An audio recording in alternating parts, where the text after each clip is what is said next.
Hi everyone, and welcome along to the Commentary Hub's coverage of Norway against France for this Group I final game. And we've got Alex Peters on commentary of this one, and he's going to be joined by Dan Money as well on co-coms. So the two nations are just shaking hands at this moment in time. So I'm just going to hand you over to your commentary team of Dan Money. But first of all, Alex Peters. Thank you and good evening from the Gillette Stadium in Foxborough, Massachusetts. What an evening it promises to be. It's Norway versus France. Group I, match day 3. You are listening to us live on the Commentary Hub. My name is Alex Peters. Alongside me today is Dan Money, whose thoughts we'll get to in a moment. So both teams are through.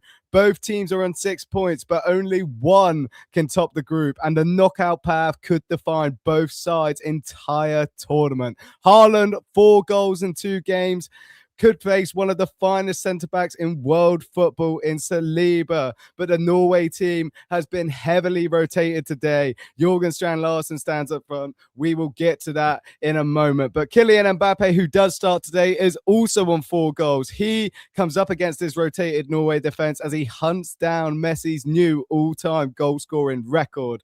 Didier Deschamps, however, is not in attendance today as his mother unfortunately passed on Tuesday. He learned the news that morning and returned to France immediately. Long-term assistant Guy Stefan, who has been with the Champs since 2012, takes charge. He knows this squad, this system, these players, as well as any assistant in world football. But the emotional weight of this moment is significant. France's players will know. They will play for this Champs tonight, for his farewell tournament and for his grief. So let's go through the lineups and the officials for today's game. For Norway, we have Selvik in goal. He plays his football for Watford. A back line of Bjorkan, Ostergaard, Valchertner and Ulsnes. In midfield, we have Forsberg and the captain Patrick Bird, who has played for that fantastic Bodo Glimt team this season. Andreas Schaudelup, who plays his football in Portugal, is on the left wing. Asgard, who plays for Rangers, is through the middle, whereas Oscar Bob is out on the right.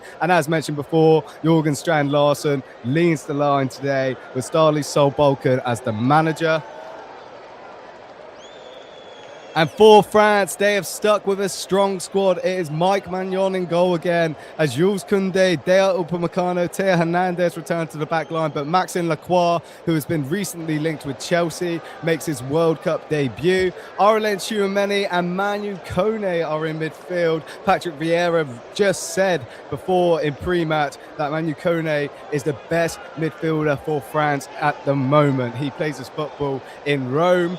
But Ousmane Dembele, Michael Olise, Desiree Doué, Kylian Mbappe, one of the most fearsome front lines in world football, and they have made an unbelievable impact so far at this tournament. As mentioned before, Guy Stefan is the manager today in Didier Deschamps' absence. In terms of officials, we have Michael Oliver as the referee, Stuart Burt and James Moran are his assistants, with Man Ning as the 4th official. The video assistant referees today are Jared Gillett and Fei Zhu.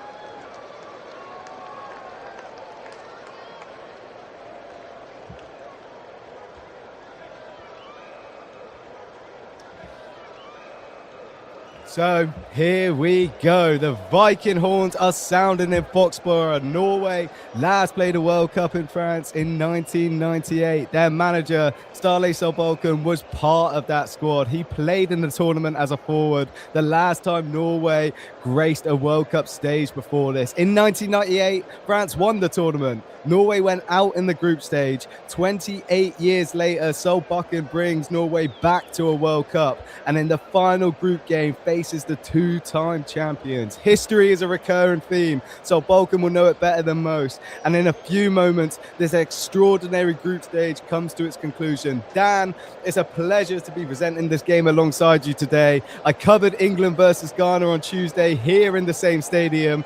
That game finished 0-0. Surely we get more goals than that today. We certainly hope so, Alex. And with France's front four, you've got to expect a lot of goals. I was hoping Norway would field a strong team for a top-of-the-table shootout, but they've obviously decided to rest their main players. But I'm hoping some of them will get on, especially Haaland and Alexander Sorlov. I might have an interesting fact if them two do get on later today. I look forward to it, Dan. I look forward to it. I just want to ask you, with no Haaland, no Odegaard, and lots of other players missing for Norway, who in this lineup do you think could hurt France today? It's Larson up front. I mean, I think he's had a very impressive season both for Wolves and Crystal Palace, obviously winning the Conference League with Crystal Palace. But we all know Oscar Bob for Fulham, very exciting prospect at Man City. I'll be very interested to see how he graces the World Cup stage today, given his first start. I'd also like to see Studenet over on the left wing. I don't see much Portuguese football, but I'd be interested to see what he brings to the side. Me and you both, excited young winger for Norway, as well as Oscar Bob. Lots of great players throughout this team, and even though they're both not starting this game, Mbappe of course is. How do you feel the Haaland versus Mbappe debate has gone so far this World Cup? 2 games played, they're both on 4 goals. Who do you think finishes with more goals this tournament? I think you've got to favour Mbappe. I think you've got to favour France to go further in the tournament than Norway. But as the World Cup in '94 showed with Bulgaria, and last World Cup with Morocco, don't count any side out. I mean, anything can happen in a one-off 90-minute game. So, but yeah, I would favour Mbappe, maybe possibly even for the Golden Boot. I agree with you there, Dan. I think, of course, Norway, who are in their first World Cup for the first time in 28 years, you would expect France to go on further this tournament. And just a word on how good France have looked so far in their opening 2 games. I mean, 3 goals in both. Their attack has blown both teams away. It has. I mean, I haven't seen much of the France games, but when I have checked the scores, Mbappe with 2 in each game, and it's just the options they have up front. Doué, Elise, Dembele, Mbappe. I mean, that's just naming 4 of them. I'm sure there's more. I'd have to go through the team sheet, but you know, there's other players who could do it. Ryan Cherky is another one. The young Monaco winger, Akalucci. It's just options everywhere, isn't there? I mean, a fantastic choice of footballers to pick from. They really are spoilt for choice when it comes to those attackers. Of course, Bradley Barcola, Jean-Philippe Matete, Marcus Thuram. And then you look at the midfield as well. They've got great options there. Warren Zaire-Emery, who's young. He's obviously had some great performances with PSG in the last couple of years, winning the Champions League in back-to-back seasons. But there's more you look at this Norway side as well, especially the bench. They've got players who can definitely come on and hurt France. It's going to be an interesting game, Dan. It will be, and I think if Norway can stay in it and bring some of them options on, they certainly could go on and win this game. But I will favour France, and I'm really looking forward to see Manu Kone following Patrick Vieira's comments pre-game. And you both, it's high praise from one of the greatest French midfielders of all time, of course, Patrick Vieira. He's someone who myself, Manu Kone, I've not seen a lot of this season, but from what I've seen of him in the World Cup, he looks like the real deal. I'm sure there'll be plenty of sides coming for his signature this summer. So we're moments away from kickoff here. Thank you for joining us on the Commentary Hub. Like I said, my name is Alex Peters. Alongside me today is Dan Money. Just to take a moment to say, if you haven't already subscribed to the channel, please do. It really helps us out, and we'll be covering more games throughout the World Cup. So, like I said, we are moments away from kickoff here. Can I get a score prediction from you, Dan, just before we kick things off? You can. I think I'm going to go 3-1 France. 3-1 France. You read my mind. You read my mind. Let's just another 2 for Mbappe. Yeah, that's it. He's been teasing the hat-trick. 2 goals would put him ahead of Lionel Messi as he chases down that new all-time World Cup goal-scoring record. So Michael Oliver, he's looking across to both sides here. The Gillette Stadium, home of the New England Patriots. It's a brilliant stadium, and we are kicking off today's round of fixtures here. It will be Norway over the ball, Oscar Bob who is standing there ready to kick things off. And we are underway here in this game. It is Norway versus France, Group I, match day 3, as the ball goes long and it's in possession of Jules Koundé. As the ball is then dispossessed, but France already on the attack here. Kylian Mbappe chasing down on goal. This could be damage early on. Kylian Mbappe is off the underside of the bar and it bounces out. Desiree Doué, France already looking to hurt Norway here. What a brilliant start this has been, Dan. It certainly has. France straight at it from the off. Something I wasn't expecting, but something I should have been expecting, if that makes sense, Alex. It definitely does, Dan. It definitely does. This France team, as we have just spoken about, they have an absolute litter of attacking options. Michael Elise, who has been one of the highest rated performers so far in this World Cup. He has been brilliant in France's 2 opening games. And just some thoughts on him and his season so far, Dan? Fantastic. I mean, I was looking at his goal involvements for Bayern Munich. Absolutely fantastic. It's 22 goals and 31 assists. That's 53 goal involvements. I know it's for Bayern Munich, but those are figures that are incredibly impressive. And I believe he's still only 24. I mean, what a career this young man could go on and have. Of course, started his career at Reading, moved on to Crystal Palace, could have played for England, but chose France. And now he is showing everybody on the world stage his quality as the ball comes off Michael Oliver there. And we have a stoppage in play. Desiree Doué not so happy with the Englishman's involvement. France get the ball restarted. Tchouameni, well, they thought they would have the ball restarted. It's Kone standing over the ball here.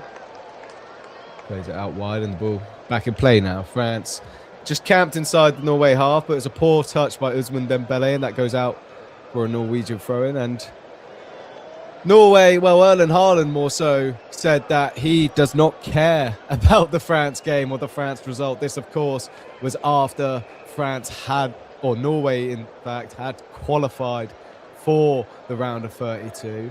And just a moment before I go to Dan, here's Norway on the attack here. As they go down, Michael Oliver not interested. Some light-hearted appeals for a penalty there, but France get the ball back and switch to play as it's out to Theo Hernandez on this far left side. They look to make progress. Desiree Doué, of course, with that hat-trick in the Champions League final against Inter last season as they won 5-0, but it's a poor pass there. But no, Kylian Mbappe, it's a bit pinball now, but France on the attack once again. It's another wayward pass, but they're still in possession. Elise just on the outside of the area.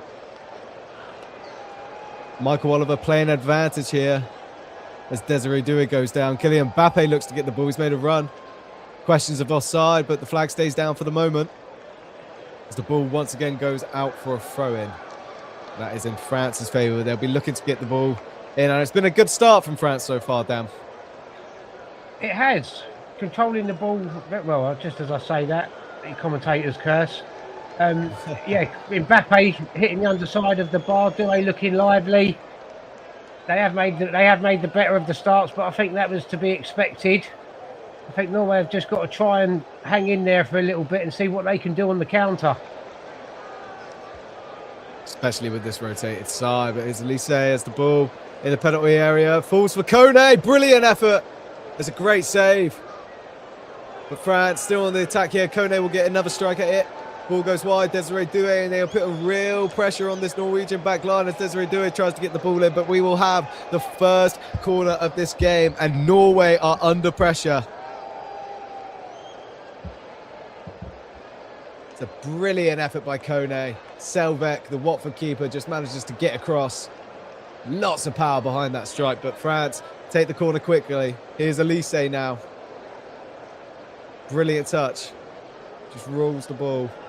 Theo Hernandez now. Just calm and play down for a second, but France on the attack now.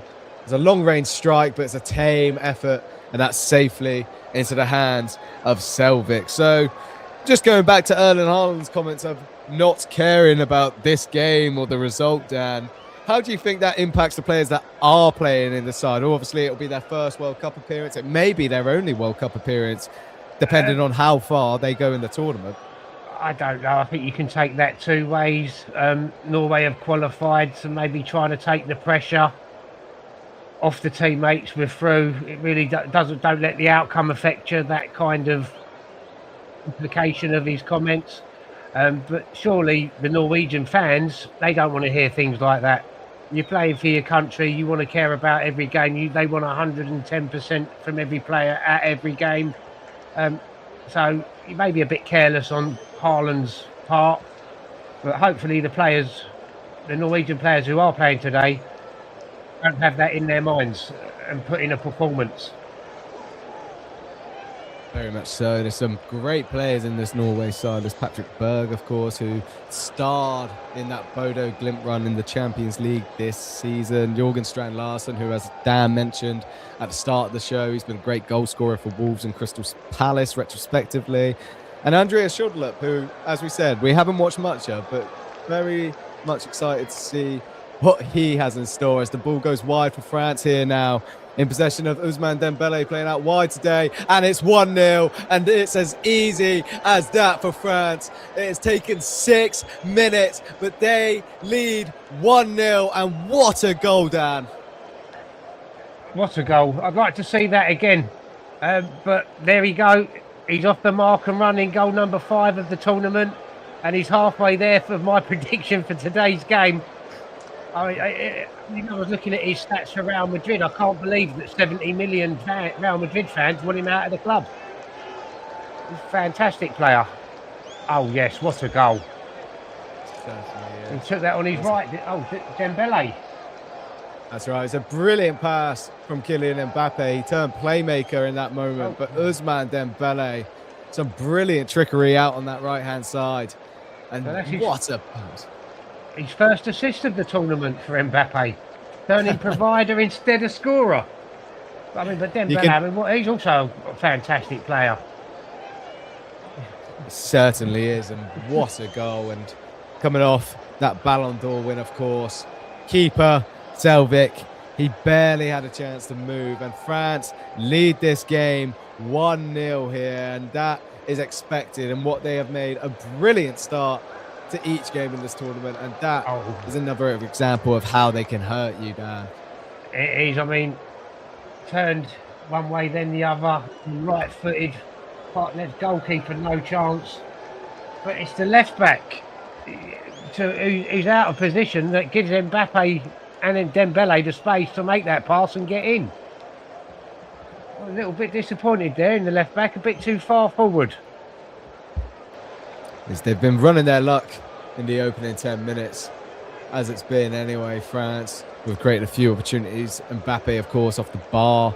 3 minutes in, Kone had that strong effort, and it was only a matter of time until France eventually got through and got the first goal, and they now sit on 9 points in the group. And whereas in the other fixture we have had a goal, Senegal lead 1-0. Sek with the goal, and that was 4 minutes in. So we now have teams on 9, 6, 3 and 0 points so far in Group I. France sitting top and sitting nice. They'll be more than happy with how things are going in this game at the moment as we approach the 9th minute mark. So as I mentioned before, this is the Commentary Hub. My name is Alex Peters. Alongside me today is Dan Money. If you could subscribe to the channel, helps us out massively. Liking the video too. As you just see a long ball kicked upfield here. Strand Larsen tries to get it under control, but that is cleared by Upamecano. And Kone there battling in the midfield. But Norway lose the ball once again. Elise looking to break free, but Berg pulls him back there. And there will be questions of a possible yellow. And it is. It's a yellow card for the Norway captain. I do believe that is Norway's first yellow card of the tournament. So my understanding is that all yellow cards, they're wiped at the after the round of 32. So as long as he doesn't get another one in this game, he should be all right, should Norway progress past the round of 32. That he should. It's been a tournament where we've seen a lot go. Whether or not that's been Something that the referees have been told, saying that, of course, there was 3 red cards in the very first game of this tournament, which feels like a lifetime ago. But here's Strand Larsen now. Couldn't get the ball through to Oscar Bob, who had bags of space, but Patrick Berg gets a shot away, and that is safely into the hands of Mike Magnon, and he'll be hoping for efforts like that all day. So you can see the Viking fans here in the Gillette Stadium, and they surely will be bringing out the row at some point. They'll be hoping for a change in the scoreline, but they are improving in play as they get the ball. Once again, Oscar Bob about 25 yards out with the ball, looking to bundle it through. But France collect coolly, and they themselves are looking to stage a counter now. It's the ball out with Desiree Doué. Back into the middle of the park. It's a long ball out wide. Ousmane Dembele collects it calmly, looking to attack now up against Bjorkan. Manages to roll the ball through, and Mbappe can't quite get there, but the ball is out for a throw-in. And Ostergaard, who scored in that last game, manages to get the ball out of play. France now back on the ball, and they're just playing some lovely football here. Some intricate passing, some light touches. 1-2. Kone just recovers well, see. There's Hernandez with the ball into the box. Can he find Mbappe? Manages to get it back across the face of goal. And Elise hunting it down, and the ball is out for a Norway throw. So just a moment for Norway to catch their breath. And what will they be looking to do different? Because they've been under the cosh these opening 10 minutes. I definitely think they've definitely got to maybe start looking at doubling up on Dembele and Mbappe. I know that will give other players probably more space and time on the ball, but there seems to be an awful lot of space over on the left wing and the right wing, especially with Dembele. He seems to, every time the ball comes over to the right, he's got acres of space. I think they're going to have to look at that, and they may have to look at that pretty soon. There might not be time to wait for the hydration break. They'll be open for it, but France on the counter again. Elise now. And you wonder how that's not 2. It's a brilliant block in the end by Ostergaard. But France are putting Norway to the sword here. And Erling Haaland possibly can't look from the bench. Albeit, of course, he said he doesn't care about the result. But this will not be good viewing for Norway and their fans back home. France with a throw-in now on this right-hand side. To get a replay on Asgard. And they, as Dan said, they're getting a lot of joy out on this right-hand side for Dembele. And just pressing forward. Asgard, who primarily plays his football as an attacking midfielder for Rangers, he's just leaving so much space out on that side. But Norway now get the ball upfield, and they do have a free kick on this far right-hand side of the box, and they'll be looking to get it in there as Chouameni concedes the free kick.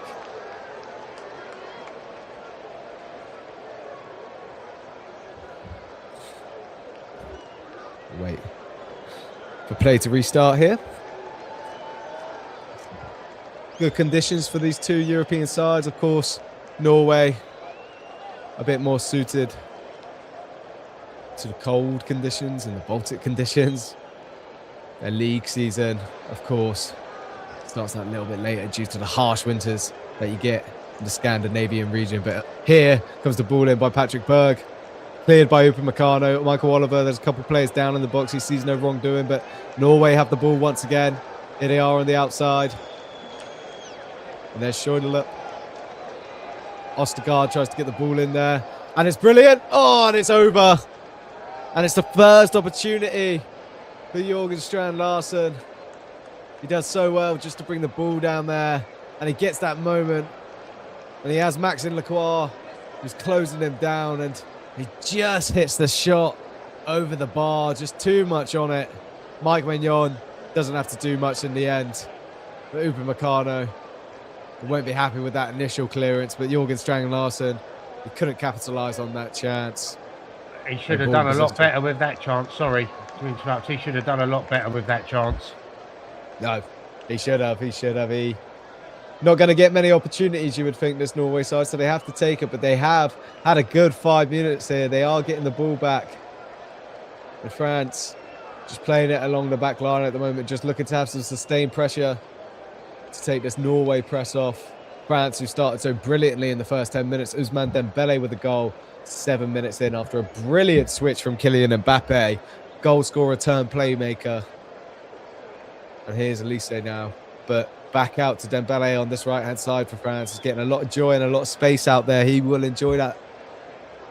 But France just playing it calmly, patiently, waiting for an opportunity. Norway, about 9 men behind the ball at the moment, and Elise. But France will be happy to play this game so far, Dan. I would agree with you there, Alex. Why overexert yourself? You've got the lead. All your oppositions, everyone's in front of you. No rush. Take it easy. Sustain some energy. Of course, been a great start for Guy Stefan, who, of course, is stepping in today on the touchline for France, as Didier Deschamps is absent due to the bereavement of his mother. Of course, everyone here at the commentary hub says their regards, and Hoki as well. We're back for France's round of 32 game. There's an offside's been called here on Ousmane Dembele, and Norway have a free kick. We've been looking to restart, and I agree with you, Dan, where there's no need to overexert themselves. France have already showed their brilliance in the first 2 games, and with top spot currently secured as things stand, there's no need for them really to continue going after Norway. But at the same time, I think this really could be a game of 2 halves, as France would look to rest players, and Norway may look to give players such as Odegaard and Haaland a run out. Very true. 1-0 is a dangerous lead. Sometimes 2-0 could be even more dangerous. I think maybe I'll track back on my previous comments, and maybe France could wrap this up. They've had the possession to do so. They've had the chances. And if they can, get a 2-3 goal lead, make some changes, and then Norway would have to bring on some changes to try and get back into the game. I mean, with top spot up for grabs, I don't understand these changes from Norway. Get the job done, then make the changes, surely. I agree. It may be so Balkan being fearful of what happened back the last time Norway were at a World Cup 28 years ago, that group stage exit. He may want to preserve the players going into the round of 32 and give them their best chance of progressing further in this tournament. There was just another chance for France as well. Kylian Mbappe had the opportunity this time. Shot straight at the keeper, comfortable save in the end. But they are creating these opportunities in and around the box here. Norway, Ousmane Dembele on this right-hand side once again, just teasing the defender there. Arsenez can't do too much as the ball comes back out into the middle here for France. Played out once again to Ousmane Dembele, coolly controlled. Just juggles the ball on his knee and then passes it back. Aurélien Tchouameni. Wayward pass that just makes it to Maxime Lacroix. But here's Kone now charging through the middle. There's a ball fizzed into the area but rebounded, and it's back to Michael Elise. France about 35 yards out from goal here. Elise with it could have been a wicked ball into the path of Kylian Mbappe, but just intercepted at the last moment from Ostergaard as he himself tries to clear the ball out wide to Oscar Bob. But that goes for a throw-in. So let's get an update on the Senegal and Iraq game. There has been a possible red card, a VAR check. And there has been a correction for the goal quickly as well, whereas Sunderland's Diarra has been credited that. But that red card check resulted in a red card. So Iraq are now down to 10 men in that game and also 1-0 down. But here come Norway on the attack. Arsenez and Asgard with a shot from range, but that's straight into the path of Kone. But Norway still in possession here. Schrudelup. And that's intercepted by Doué, and Elise on the ball now. Looks to fizz it into an Mbappe who controls it. Manages to get it out wide to Dembele, and this is where France look most fearsome. Dembele from range is brilliant! It's 2 for France! 2 for Dembele! 2 assists for Mbappe! And top spot surely secured now! Brilliant!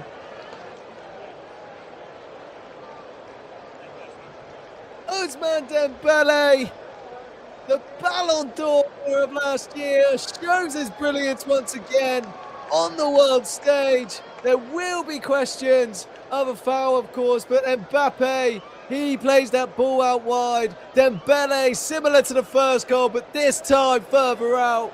About 20 yards from goal, just on the outside of the box. On his left foot, just curls it past the keeper. And that is brilliant.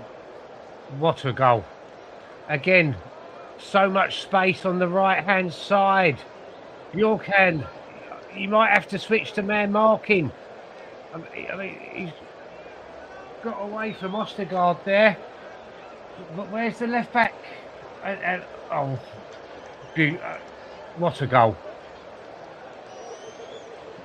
A moment of brilliance. I mean, if France end up winning this World Cup, he could have another Ballon d'Or. He might, Dan, but Norway might have a say in this game as Asgard has just responded. And Norway are back in this now. It's 2-1. 3 goals in 20 minutes, Dan. What is going on? Oh, it's fantastic. It's the game we all was hoping for. A top of the table shootout. And maybe Norway may not miss the players they've taken out of the side today. Oh, what a finish. It's brilliant. Just a brilliant shunt to take it past Upamecano, and then he rolls it into that far corner past Mike Magnon. And Norway, against the script, are back in this game now. So 2-1 after 21 minutes, and we are approaching the first hydration break. But at the start of the show, I mentioned how England and Ghana played in the same stadium on Tuesday night and played out a 0-0 draw. And in 20 minutes, we already have 3 more goals than we got in the entire game. Excellent. Totally wrong-footed, Mangyang. The way Mangyang was going to his left and the ball went in, you would have thought there was a deflection there, but there was no deflection. 2 goals in a minute. We're being spoiled. We truly are. The magic of the World Cup. And we have been treated to some goals so far this tournament. And France have scored some great goals themselves, but there's been at least 3 goals in all of their matches so far. This game is not even a third of the way being done yet.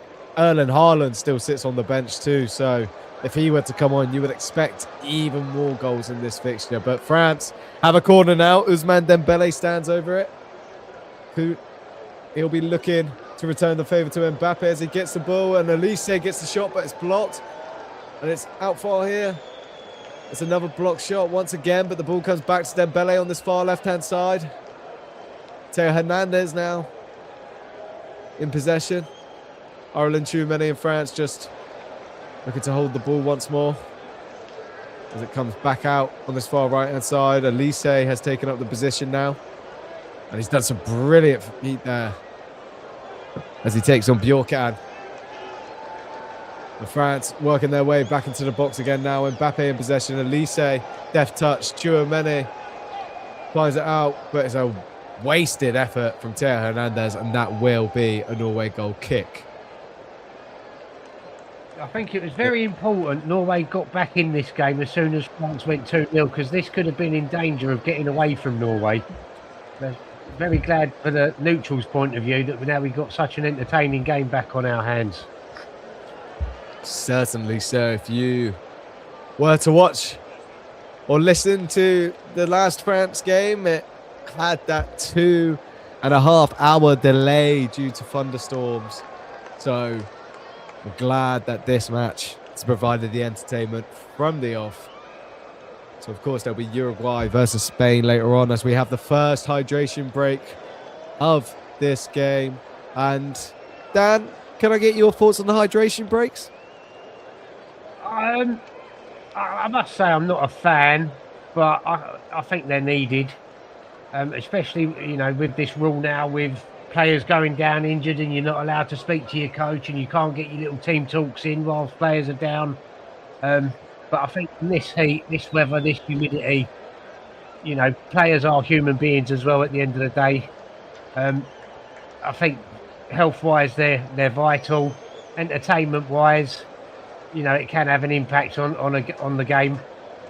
But usually we see a team doing well, doing not so well after the hydration break, and the team who are not playing well tend to start playing well after the hydration break. So maybe we'll have a change in form at the restart. And Norway will be hoping so, of course, and that goal will give them confidence that they can go on and get another against France. And for all of their attacking brilliance, I would say the one thing you could put into question with France is the defense, of course. They conceded against Senegal late on. They conceded here again today. And albeit they do have some quality defenders when you look across the back line in William Saliba and Jules Koundé. But there'll be some questions over players such as Deo Upamecano, of course, who's had a couple of errors in the Champions League, and their midfield as well, France. So, Dan, where do you think the weak points possibly are in this French team? I would probably have to go in the defence. We've got Hernandez at right. Well, Koundé, he plays his football with Barcelona. I think he's an excellent player. I always considered him to be a centre-back before he joined Barcelona, and then he made his trade at right-back. The left-back, I still think they're missing a Lizarazu, of someone of that quality. I do like the Hernandezes, but I don't think they're up to the standard of Lizarazu's. And then the centre-backs, Lacroix's had a great season for Crystal Palace, still fairly new to the France setup. And Upamecano, he can be absolutely brilliant on his day, but as you said, he has got errors in him. So I think that would be the weak link in the French side. Definitely so. And then inversely, as mentioned, they do have players such as William Saliba, Premier League winner with Arsenal, not in the lineup today. But ball is back in play here, and the hydration break is over. Michael Olise dispossessing and getting the ball back for France. It's now in possession with Mike Maignan. And he plays it out to Hernandez, who wins a foul. And yes, both the Hernandez brothers in this French squad. Theo Hernandez, who plays his football for Al Hilal currently. And Lucas, who's still with Paris Saint-Germain. Coming off the back of another title-winning season in Ligue 1. But they will run close by Lens this season. And there's a few teams in France who have run them close. But Luis Enrique and his brilliance in the France capital, he's done so many incredible things with that team. And back-to-back Champions League winners, the first team to do so since Real Madrid. Something that cannot be understated. And there's Desiree Doué, part of the lineup. Of course, he'll be looking to add to the score sheet here. The score is currently Norway 1, France 2. There is 28 minutes on the clock. You are listening to us live on the Commentary Hub. My name is Alex Peters. Alongside me today is Dan Money. Please like, please subscribe if you can. Here are Norway on the attack, looking to find that equaliser. If they could get another goal before half-time, that would set us up for an incredible second half, Dan. It certainly would, and I think if they go in at the break all square, I would. If I was sold back, and I'd make some changes and really go for this game. I mean, France really should be out of sight by now. Good, and there's an opportunity for Norway there. Strand Larsen trying to poke the ball through, but Mike Maignan eventually gets his hands to it, and the Crystal Palace striker cannot convert. And of course, Jean-Philippe Mateta, also of Palace, he's on the substitute bench for France today. What he would love to get on the pitch, they could have a Crystal Palace shootout between the two strikers as opposed to that of Haaland and Mbappe. But here is Michael Olise with a brilliant ball to Mbappe. Ostergaard gets his head to it. The young centre-back plays his football out in Serie A with Genoa. As mentioned, he did score in that last game for Norway against Senegal. Here they are now. It's the ball back out wide to Arsenal. Looking to make progress down this right-hand side into the path of Oscar Bob. It's Oscar Bob. Plays it back to Falchana. And Norway, just with some sustained pressure here, they will be enjoying the ball. As I say that, it flies out of play for a France throw-in. And Teo Hernandez will be taking the allotted 5 seconds that referees have been arbitrarily using throughout this tournament. And that is way over the 5-second mark, but I digress. And Norway have dispossessed France here, and they'll be looking to launch an attack on Mike Magnon's goal, but the ball comes back here. And sustained pressure won't be the worst thing in the world for Norway, Dan. No, it would be a very good idea, I think. Get on the ball, keep the ball, maintain a bit of pressure, build some confidence, create some chances, and you never know, they might get that equalising goal. That they were a team that today was made up of more Norwegian players from their home league that typically is, but here they are now. Norway, could they get the second one? It looks like it might just be too long for Strand Larsen there, but Upamecano gets across and he clears the ball back out of play, but Dembele picks it up now on this far right inside. Can France look to launch the counter? No, they play the ball back to Mike Maignan, and they will enjoy their own spell of sustained pressure here. Manu Kone turns and picks the ball up, and that's always a sign of a great midfielder, I think, Dan. Somebody who's looking for the ball, and not only looking for the ball, when they get on the ball, they turn and they're running with the ball and they're looking for options. They're looking to bring attackers into play, and that's what I've seen from Kone so far. Yes, I've been impressed. I've seen his effort on goal, and I thought, what a lovely bit of control and what a volley. And it was a great save from Selvig, and I have enjoyed his performance today. And I've got to agree with you, Alex. It is nice when a midfielder gets on the ball, turns and looks to make things happen, looks for the forward pass, looks to get his team on the front foot. It certainly is, Dan, and he has just done that as Ousmane Dembele has secured a first half hat-trick. Manu Kone, as we were just speaking about him, plays the ball in, but it's all in the finish once again. 3 goals in 30 minutes for Ousmane Dembele. What a feat to achieve, especially on the world stage. France are running riot here as the pass, it was from Arlen Tchouameni in the end. He just fizzes it in. Dembele, he just waits for the opening. Oh, it's brilliant. It's brilliant the way he takes his time and finds that corner for the 3rd time in this half. It's a World Cup hat-trick for Ousmane Dembele. Another bit of brilliance. Absolutely beautiful goal. Excellent. I don't know. I'm struggling to find words to describe this. Again, he's coming on his right. He's took his time. He's waited. He's created the space. And again, it's a very similar finish. Again, on his left foot. But I'm just looking again when he received the ball. Is that Bjorkan? Can he get tighter? He's just...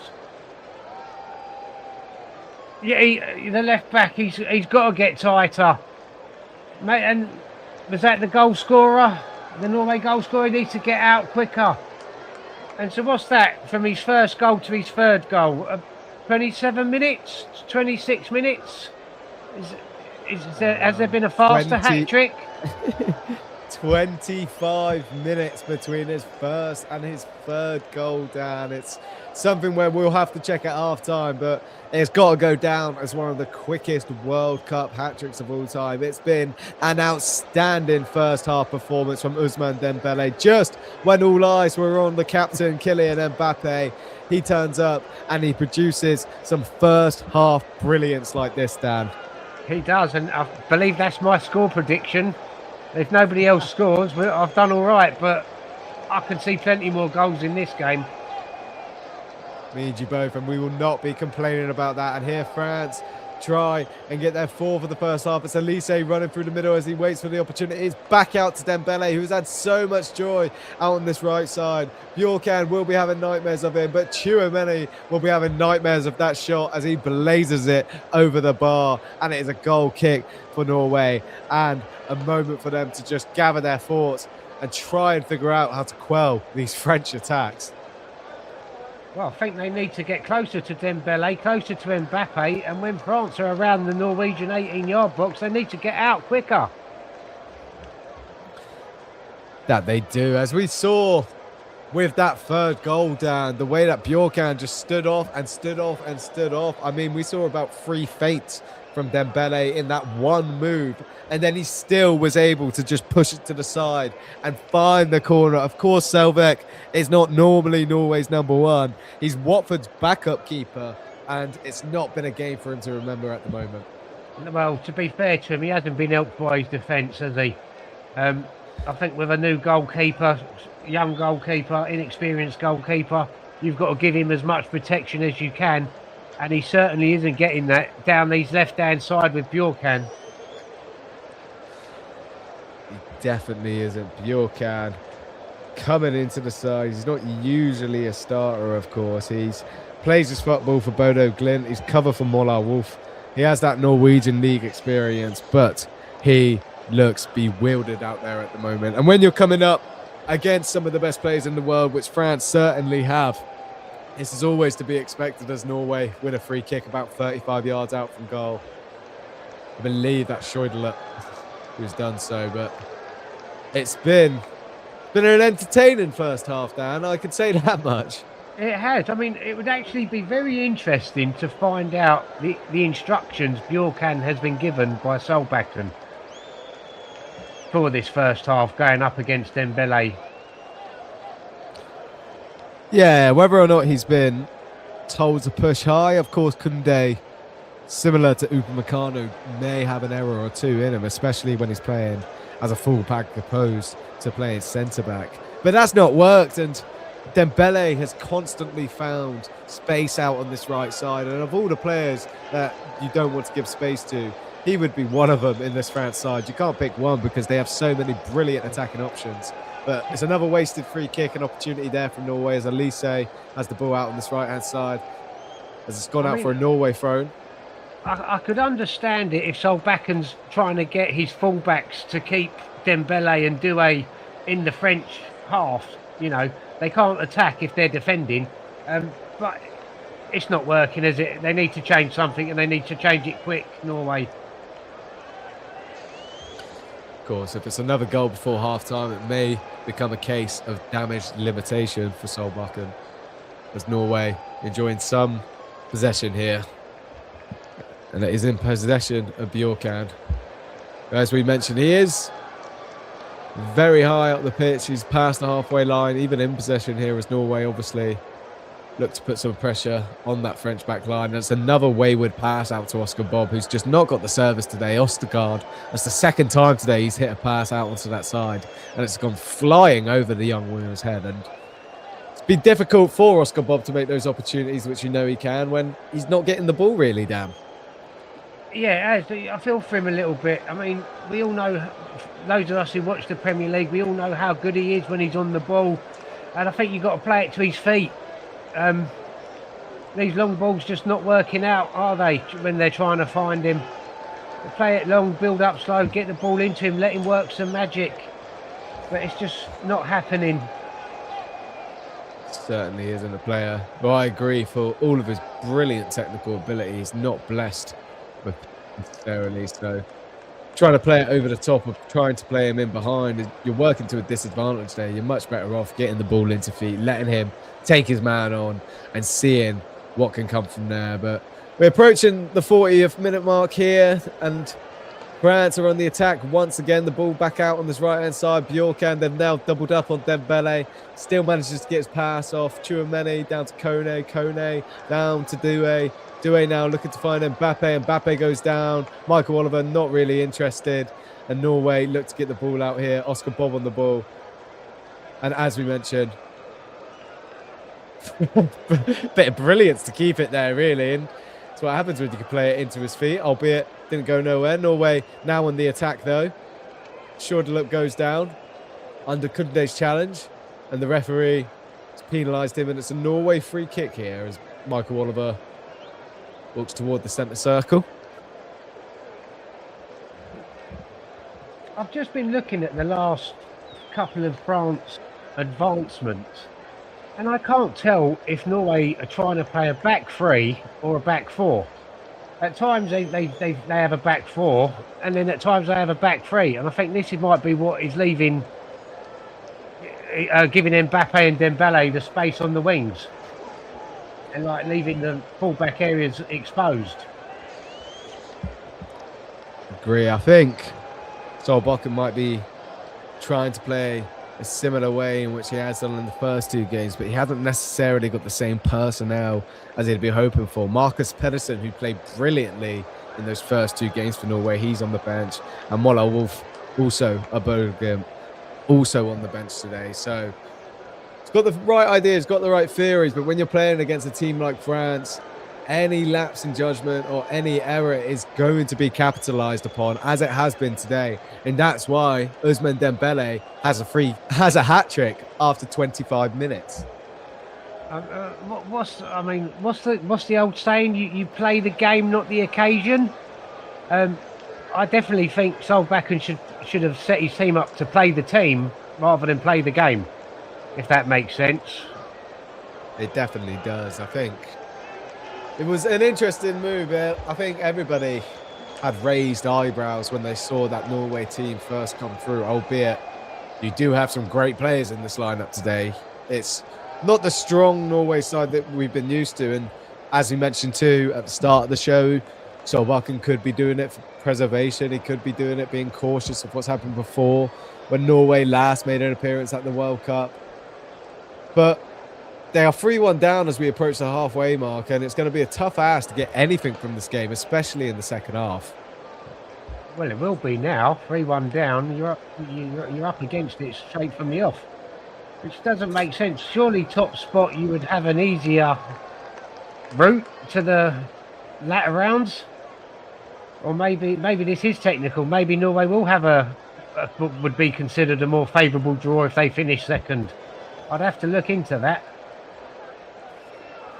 Yeah, it's very interesting, the permutations and different routes that teams can take with these third place playoffs. Of course, we see Scotland and jeopardy as it looks very unlikely they are to advance, but Desiree Doué just had an opportunity for France, and down the other way, and Norway now have a corner as we approach the halfway point in this first half. We're just seeing a replay of that Doué opportunity again. The keeper comes out, but not really much in the way of a penalty shout here, to be honest, as Norway get ready for the corner. And from the players that they have on the pitch, Dan, they need to take these opportunities. I think they do. Either side, you know, if France can get a couple more goals, they can take some players off and rest them. If Norway can get another one or another two, get back in the game, they can make some changes and bring on what people would consider their regular first teamers and maybe go for it and go on to win the game. Oh no, I've just seen the replay of that's great goalkeeping from Selvig. And there's also the case, if France takes certain players off and Norway brings certain players on, the game could swing in Norway's favour. Certainly could. They have players to call upon if they do want to play. And from that resulting corner, we saw the ball played across. It was a great clearance by France. And then that counter-attack. They had 4 players running at the 2 in Norway. Their defences looks like it's at 6 and 7s. As Arnous comes over to take the throw in here as we come towards the end of the first half. And France will be happy with their first half performance despite conceding the goal, albeit they do have the stronger side on the pitch at the moment. Norway and Erling Haaland, as they mentioned, they don't necessarily care so much about this result, but every World Cup game holds so much importance, even this one with the history of 1998. And Norway will be looking to do something different in the second half if they're wanting anything from it. But here comes Manu Kone again, just brilliantly running through the middle of the box. Some lovely step overs. He has an opportunity to get a goal here. Oh, that would have been brilliant. A ball roll stifled by the keeper. And his brilliance continues to show at this tournament. And that would have been some goal as Norway have a free kick here. Chouameni with the foul on the outside of the box. But this run by Kone, some brilliant play with Mbappe again. 1-2. And he tries to just roll past the keeper, but manages to get his hands to it once again, Selvik. He's had an impressive couple of minutes, Selvik. Been called in called into action. Oh yeah, I think Kone should have done better. He could have took that a little bit earlier, but he's very impressive in midfield, driving forward. He's impressed me today. He's definitely won some fans and me and you, Dan, as we crossed the 45th minute mark. We have 5 minutes added on here. I might have been a bit harsh. He didn't have time to take it. I can see why he tried to go round the goalkeeper. But yeah, another good chance for France. Guy Stefan must be very, very pleased with his players. He certainly would, stepping in, of course, in the absence of Didier Deschamps, as the ball comes out wide here for Bradley Barcola. Look at Desiree Doué, apologies. Michael Elise now. Elise with a shot blazing over as it goes out for a Norwegian goal kick. And even in the absence of the champs, this French team don't look like they've lost any bit of their identity. Some of the attacking play that they've had during this first half has been brilliant, hasn't it, Dan? Mouth-watering. It really has been impressive. But I think Norway have contributed a lot to this as well. They've given France a hell of a lot of space, especially on the wings. Mbappe, Dembele, Doué, a lot of time, a lot of space, and then with Kone driving through the midfield. I mean, it has been breathtaking, some of the football, and 3 outstanding goals, and they could have had a few more. They could have, so. Approaching the 47th minute mark here as Elise just gives away a free kick. Our producer Nick has just told us that Guy Stefan's son, Julian, is the manager at Queen's Park Rangers, so not too far. QPR might be worth watching next season if they play football like France. Possibly, Steve. Of course, I mean, finding out today upon doing my research for the game that he's been with the champs since 2012, and you think of all the tournaments that France have been on since 2012 and how far they've gone, of course, World Cup winners. But here's Kone again as they look to get another before half-time, but Norway intercepts, and wouldn't they love another before half-time in what has been a thrilling first half here in the Gillette Stadium in Massachusetts, as Mbappe on the ball now. Wouldn't he love to get on the score sheet? 4 goals for this tournament, 1 more to match the current leading scorer in Lionel Messi, as the ball looks like it might go out for a goal kick here, as we have 2 minutes remaining of the first half. So just to touch on the other game going on at the moment in this group, Senegal versus Iraq is still currently 1-0. They have 9 minutes of added time at the moment. Iraq are also down to 10 men in that game. And as I mentioned before, you are listening to us live on the Commentary Hub. My name is Alex Peters. Alongside me is Dan Money. And make sure you like, make sure you subscribe, as we will be bringing you plenty of more games during this tournament as we enter into the last minute and a half of this first half in Boston. And it's been a good game. It's been what we expected. Certainly goals in this game, Dan, as France are on the attack once more. Entertainment value, goal value, it's definitely what I expected from this game. I expected it to be a little bit closer until I see the lineup and Norway making all the changes. But take nothing away from Norway. They've certainly played their part in an entertaining first half, and they've had a few chances themselves where they could have had another goal. I've thoroughly enjoyed this first half so far.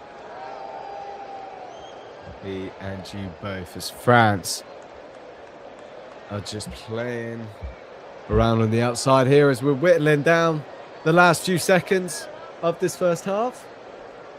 And Guy Stefan will be more than happy with his team's first half performance here, as France looking to stage one last attack, the ball out wide to Ousmane Dembele.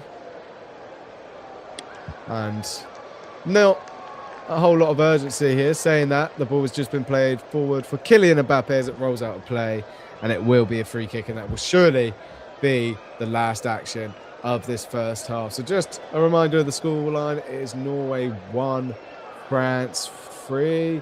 It has been an absolute thriller of a first half, and we are going to go to Dan for his thoughts in a moment. But Ousmane Dembele with a first half hat-trick. It has been unbelievable here in Boston, and that is the halftime whistle. So Dan, what are your thoughts on that first half? I mean, I've thoroughly enjoyed it. I mean, I don't think anyone could argue if France was 6 or 7-1 up here. 14 shots and 8 on target, and I'm guessing Mbappe hitting the underside of the crossbar is not being counted as a shot on target. But France are playing some breathtaking football, so much time and space on the wings, some fantastic passes into some fantastic finishes by Dembele, who's 3 goals in 25 minutes. He's now only one behind Mbappe as the leading scorer for France. Norway, they've had 4 shots, 2 on target, and there was that opportunity where I think it was Upamecano who just hooked the ball away from just about a yard in front of the line. That, had he not been there, that would have been an easy header in for Norway to make it, at the time, I believe, 2-2, maybe 3-2. France dominating possession, Norway gifting France too much time and possession. It has been entertaining. I would like to see Norway shore up their defence and bring on some of the regular starters, and we will, hopefully the second half will be as entertaining as the first, Alex. Let's hope so, Dan. Let's hope we see Erling Haaland. Let's hope we see some more goals. But thank you for listening to that first half. We're going to go back to presenter Mike, and now we will be back for the second half. So thank you for listening to us on the Commentary Hub. Thank you very much there, fellas, and what a fantastic first half coverage has been from Alex and from Dan there as well, on a fantastic French onslaught, really, on the back of the opening goal there. Ousmane Dembele has been excellent. He scored himself a hat-trick. He's looked very, very bright and very, very lively throughout the whole of that first half, and has caused the Norwegians no end of problem, I should say. And as for Norway, obviously they have made lots of changes to this lineup, and you can see that has also played an impact as well into why they have been suffering in this first half of the amount of changes that have been made. No, obviously Haaland or Odegaard, etc., in the starting lineup. Incidentally, I was just looking here regarding the hat-tricks as well. Just if you give me 1 second to go to where I was looking. The fastest hat-trick from kickoff was from Austria's Eric Probst. He completed his hat-trick by the 24th minute against Czechoslovakia back in 1954, with the goals coming after 4, 21 and 24 minutes in that game. That is the fastest hat-trick. And the fastest span between the first and third goal comes from Laszlo Kiss of Hungary. He scored 3 goals in just 7 minutes between 69 and 76 against El Salvador in 1982. So that is just a little bit of information there regarding the hat-trick there for Dembele, and regarding also some of these other players that have been involved as well in terms of the hat-tricks that they've scored. So he's just saying that it's an excellent achievement for Dembele, but the hat-trick for Probst coming after 8 minutes, and Kiss, which was I think it was about a 7-minute hat-trick. 7-minute hat-trick, I believe. So that's just regarding that. In the other game, let's have a look here at the half-time score. Latest we got was it was 1-0 to Senegal. Let me just see whether that is the half-time score. And it's still ongoing at the moment, but I think it is still 1-0 as a latest scoreline, which it is. And it was Diarra that scored the goal, and it was Rubin Sulaka that was sent off after 13 minutes for Iraq as well. And that's the other game. Incidentally, Senegal have to win that by 2 goals or more, to progress through to the next round. Other games that took place earlier on, like early hours of this morning, were Turkey beat the US by 3 goals to 2. Austin Trusty scored after 3 minutes. Arda Güler scored after 10. Yilmaz after 31. Berhalter after 49.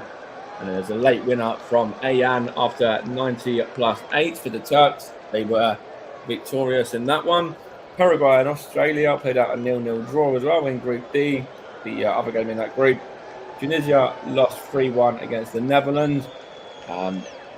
Skiri scored an own goal after 3 minutes. Robbie scored after 7. Mastari scored after 54 for Tunisia, and then Van Heck scored on 62 for the Netherlands to make it 3-1. Van Dijk and Reinders, Liverpool and Manchester City men got assists in that game.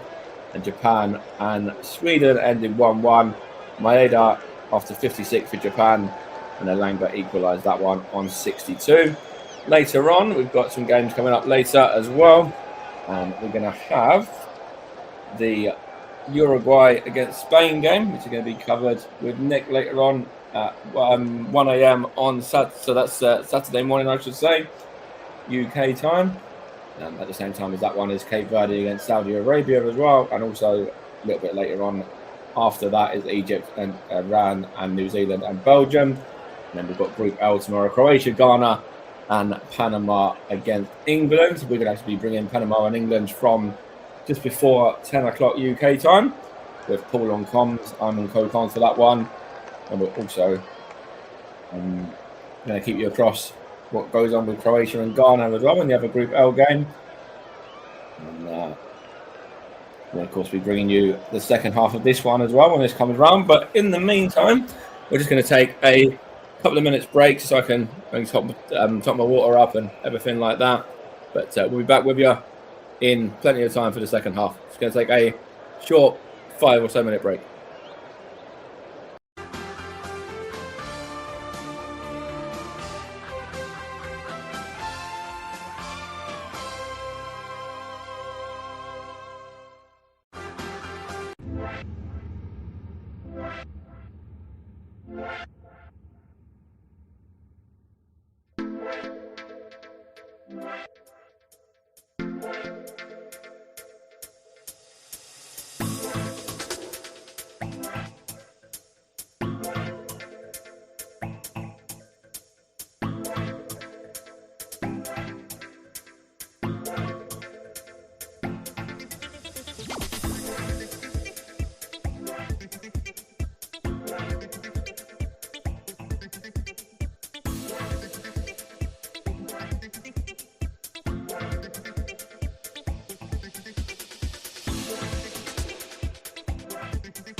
Hello, everyone, and welcome back to the Commentary Hub's coverage of Norway against France.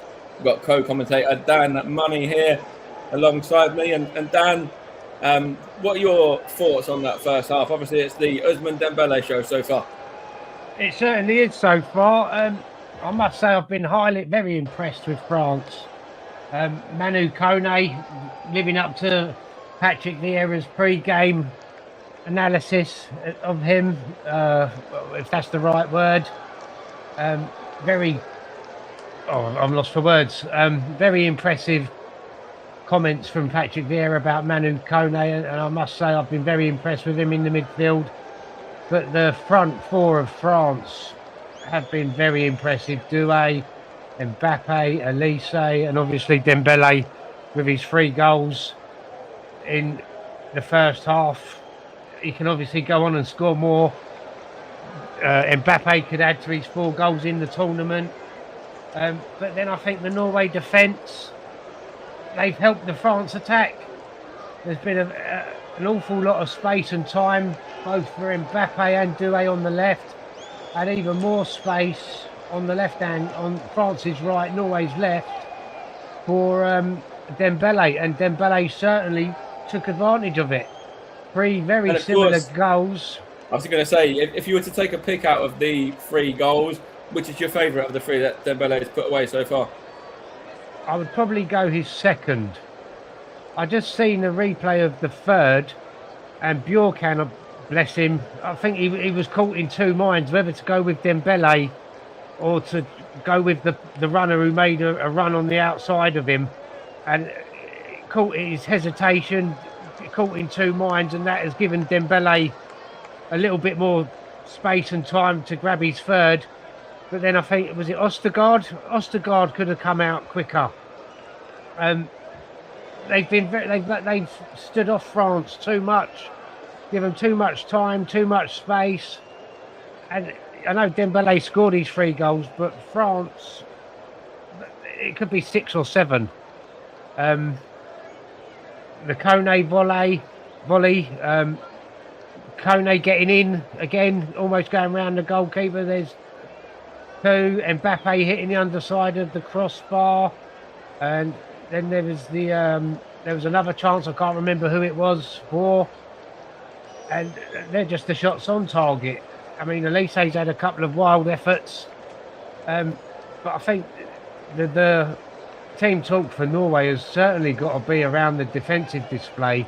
They've got to get out to France quicker. They've got to close France down quicker, and they've got to stop giving France so much space and time over on the wings. I mean, that's where France are causing the damage.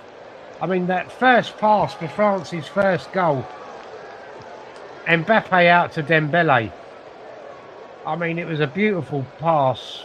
I mean, take nothing away from the pass, but Dembele, with the space and time he had, it's no wonder Norway are getting punished every time Dembele gets the ball. Yeah, absolutely. The second half is just about to get underway as well, and it looks like there's going to be a couple of Norwegian changes. So I'll hand back over to Alex and to Dan. And Dan, talk us through these Norway changes and who's come on and who's making way as well. Okay, as soon as I see him, I will update you.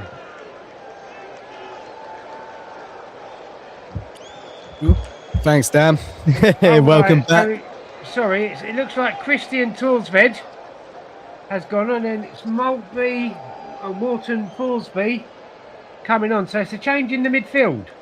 I would have thought there'd have been some other changes, and that's a shame because Christian Thorsved representing his country at a World Cup in the USA, just like his father Erik Thorsved did back in 1994. And there's two other players, Alexander Sorloth and Erling Haaland, whose father also represented Norway at the 1994 World Cup.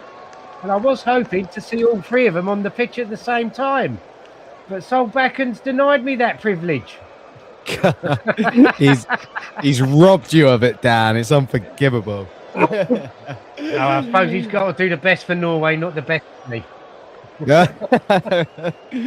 I'm sure you're of the same concern. Don't discredit yourself. It would have been good. Was that the fact you had for us to start the show, was it? I remember you mentioning you had a good fact. Yeah, that was it. That was the one. Yeah, I'd say that was good fact. Well, we are back underway here at the Gillette Stadium. France doing what has been called the PSG kickoff as the ball goes straight out of play for a Norway throw. And just to cover those substitutions once again, we have Bjorkan for Pedersen, which is a substitution that me and Dan very much thought was coming. And then we also have Forsvet off the field for Forsby as well. And interestingly enough, he hasn't called upon the big guns there, Dan. He hasn't called upon Haaland or Odegaard just yet. But seeing Pedersen out on that side surely gives them more security and Ousmane Dembele less of a chance to run riot. I haven't seen Norway. This is the first time I've seen Norway play in this tournament.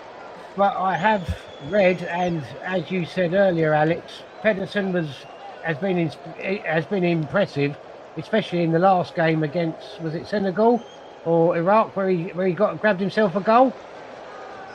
Yeah, it was Iraq. Yes. No, Senegal that last game, wasn't it? I just watched the highlights. Just reminded myself.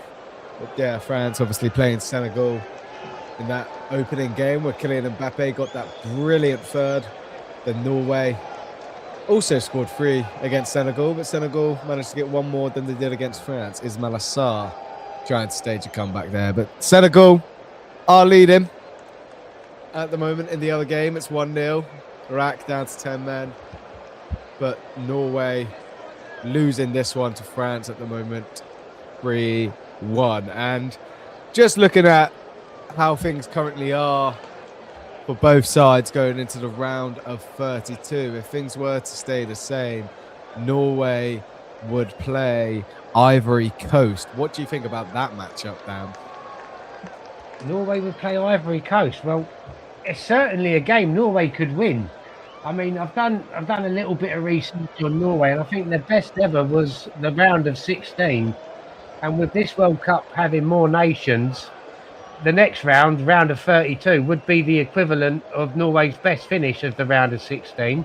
Up against Ivory Coast, either team really, I would probably lean towards Norway, especially if they're playing Haaland, Odegaard, Sorloth, Nusa, to go on and go through and reach the round of 16, which would be a round further than they previously managed in as their best. And if resting their star players in this game gets them through and they end up having their best run in the World Cup, you've really got to credit Solbakken. Although we're not at the minute. But, you know. Well, you say that, Dan. He has an opportunity, not Solbakken himself, but Norway, as they have just been awarded a penalty there as Oscar Bob has been brought down. So Norway with an opportunity. Wouldn't Erling Haaland love to be on the pitch here? And who's going to take this for them? I'm not too sure, but Norway with a chance to get the first goal of this second half. 48 minutes in, a penalty has just been awarded by Michael Oliver. You have Kylian Mbappe protesting his innocence, but to no avail, as it doesn't look like this one's going to be overturned. So Strand Larsen looks like he's over the ball, Dan. He would have been my pick. But yeah, I mean, as you said in the first half, I think even I touched on it, give Oscar Bob the ball to his feet and let's see him to go at players and see what he can do. And we've just seen it there. He's got the ball to feet. He's got run his team a penalty. And we're only a few minutes into this half and we could be treated to another goal. We truly have been spoiled in this game there. And even if this penalty doesn't go in, it's a crazy start to this second half in what has been a crazy final game in Group I. Michael Oliver blows his whistle. Jorgen Strand Larsen, hands off the hip, runs off to the ball, and it's saved by Mike Magnon as the ball comes back out to Oscar Bob, and it goes out of play. And it's a great save from Mike Magnon. It's a poor penalty, truth be told. He tries to stutter. Magnon, he guesses the right way. He doesn't really get it in the corner, Strand Larsen. It's an easy save, truth be told. And Norway had an opportunity to get back into this game, but Mike Magnon prevents that, Dan. Oh, they've blown a fantastic opportunity, and I want and head against these stuttered run-ups. I mean, I hate them. Just smash it in. And I've just seen it again. I mean, did he come off his line too early there, Magnon? I'd like to see a replay of where he was when the penalty was taken, if he was on his line. Oh, comfortable save. Comfortable. I mean, what an opportunity. Just smash it in. Don't mess around. And what a second half that would have set us up for, Alex. Certainly would, but Norway on the attack again now. Ball in the box. They still have a chance. It's a real shame that Norway, they would have loved for Erling Haaland to be on the pitch to get his fifth. But speaking of Haaland, here's Mbappe running down on goal. And the keeper, Selvik, is out that time, Dan. I've been impressed with this Selvik. I mean, he didn't have any chance with any of the Dembele strikes. But other than that, I've been impressed. I mean, the Kone one and the Doué chance and the Kone volley, the saves he made in the first half, I've liked him. And then for someone who I think, did you mention earlier, he's Watford's backup goalkeeper? He's certainly, he's not let himself down today. He's not let himself down at all. He hasn't, no. As we mentioned, Ousmane Dembele, 3 goals in 25 minutes in that first half. He was a man possessed, albeit some poor Norwegian defending.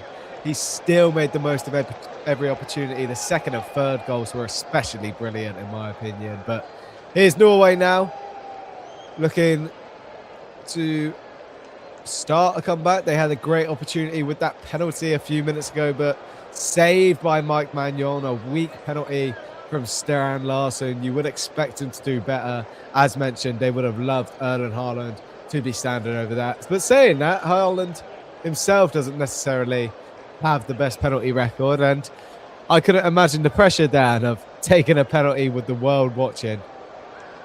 It can't be nice.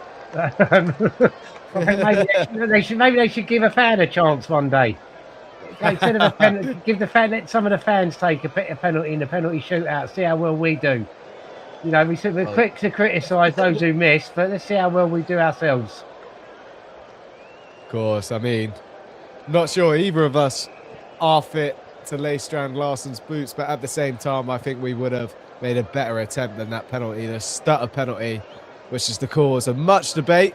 When it works, it looks brilliant, but in those occasions where it doesn't, you do leave with egg on your face. But here's Norway with the ball in the centre of the park. Gets out wide now to Pedersen, making inroads.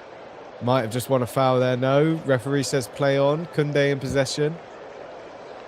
As the ball comes back to Upamecano. Some dangerous play there by France, and Norway might have just won a corner. Jordan with a nice ball roll here, but dispossessed by Chouameni.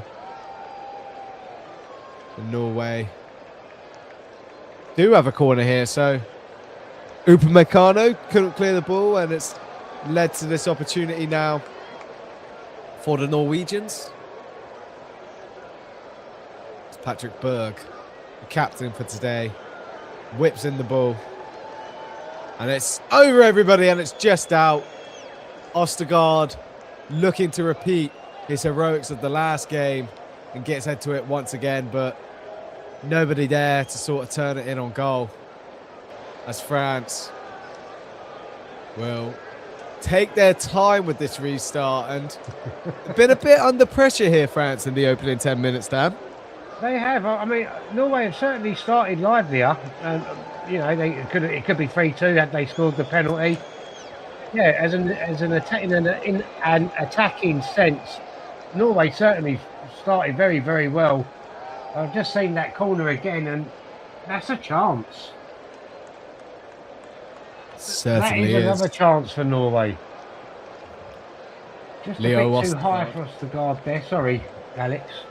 Hey, don't you apologise to me, Dan. You're fine. It's another opportunity for Ostergaard. As we mentioned, he's got that header in the last game. He's big centre-back, plays out in Italy for Genoa. He's not the only player who also plays out in Italy in this Norwegian team. Horstvedt, who's now off the pitch, plays his football for Sassuolo. And you'll find Norway all over, and it's an opportunity for Kylian Mbappe. It's a deflected shot. Looks like that might be a French corner, but first opportunity of the second half for the French captain. Looks like it doesn't take a deflection, so it might just be a Norway goal kick. And Mbappe will be hoping for better efforts than that. 4 goals already this World Cup in 2 games. He's got 16 goals in 16 World Cup appearances for France. He's still arguably got at least another 2 tournaments in him, permitting injury or anything else happening to him, Dan. Do you think when all's said and done, he'll finish as the all-time leading World Cup goal scorer? I think he will. I mean, France, what's that? 2 consecutive finals, winners in 2018, runners-up in 2022. One of the favourites for this tournament, and with the age of some of the players they have in this squad, they've surely got to be favourites for the next one of the favourites for the next tournament. So he certainly could go on, and he could set a record that is unbeatable. He certainly could. He's not far behind Mbappe already, and age on his side, and an appetite for goals that doesn't look like drying up any moment soon. Of course, you have Erling Haaland, a few years his junior, but still, with the consecutiveness of France, with the consistency even, and the fact they've made those back-to-back finals appearances, they'll be looking for a third in what is Didier Deschamps' final World Cup as a manager. Of course, he won it as a player and a manager, one of the few people in football to achieve that feat, and what it would mean to him to not only win the tournament for a 3rd time, but also after the recent news of his mother passing away on Tuesday. And that's the reason that Didier Deschamps is not here today. And Guy Stéphane is taking charge of this French team. But you wouldn't notice much difference, as France have been ruthless in their attack. It is Norway 1, France 3, courtesy to a 25-minute Ousmane Dembélé hat-trick. A bit of brilliance in the first half where he had just absolutely destroyed Bjorken and that left-hand side of Norway. As we have the goalkeeper Selvik back to his feet, as we have just crossed the 58-minute mark here in Boston, as the ball is back into play. You are listening to us live on the Commentary Hub. My name is Alex Peters. Alongside me is Dan Money. I'm hoping that Bjorkan can just get this game out of his head. Obviously, with Bodo Glimt being as impressive as they were last season, both in the Norwegian League and the Champions League, he's obviously a fantastic young player. So let's hope he can just shrug this one off and continue with his fine form for both club and country for the rest of this World Cup and next season. Certainly so. It's a tough ask when a rotated side in a game which you could more or less call a dead rubber. Both sides obviously through, still first and second place to figure out, albeit what game or what team you face in the resulting round is still up for grabs as well. So nobody really knows the value in finishing in those first and second places yet. But with that being said, France went with the strong lineup. They started the game strong. They got the lead. And Norway, who, as we mentioned, could possibly face Ivory Coast if things would stay as they are. But France on the counter again here. Here's Ousmane Dembélé against Pedersen now. A different outfit for him. Still gets the same outcome as he cuts inside, but this time doesn't get shot off. It goes to Desiree Doué on the outside. Kylian Mbappe now looking to hold the ball up as he passes it back. Theo Hernandez, who gets the ball forward once again. Desiree Doué, he's feinting. Quick touches on the ball. He gets it back out to Ousmane Dembélé. Dembélé now holds it, brings it back. Chouameni on the ball. He turns, recycles it once again. Upamecano, quick passes by France, all in the middle here. Some lovely build-up play.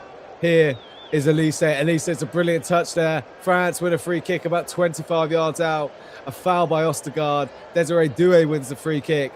This will be a brilliant opportunity for France. And just quickly, while we wait for this free kick to be taken, Dan, France versus Sweden possibly in the next round. What are your thoughts on that?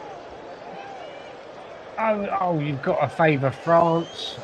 This game actually is reminding me a lot of the Netherlands-Sweden game, where the Netherlands obviously dominated Sweden, but Sweden did look dangerous on a few attacks.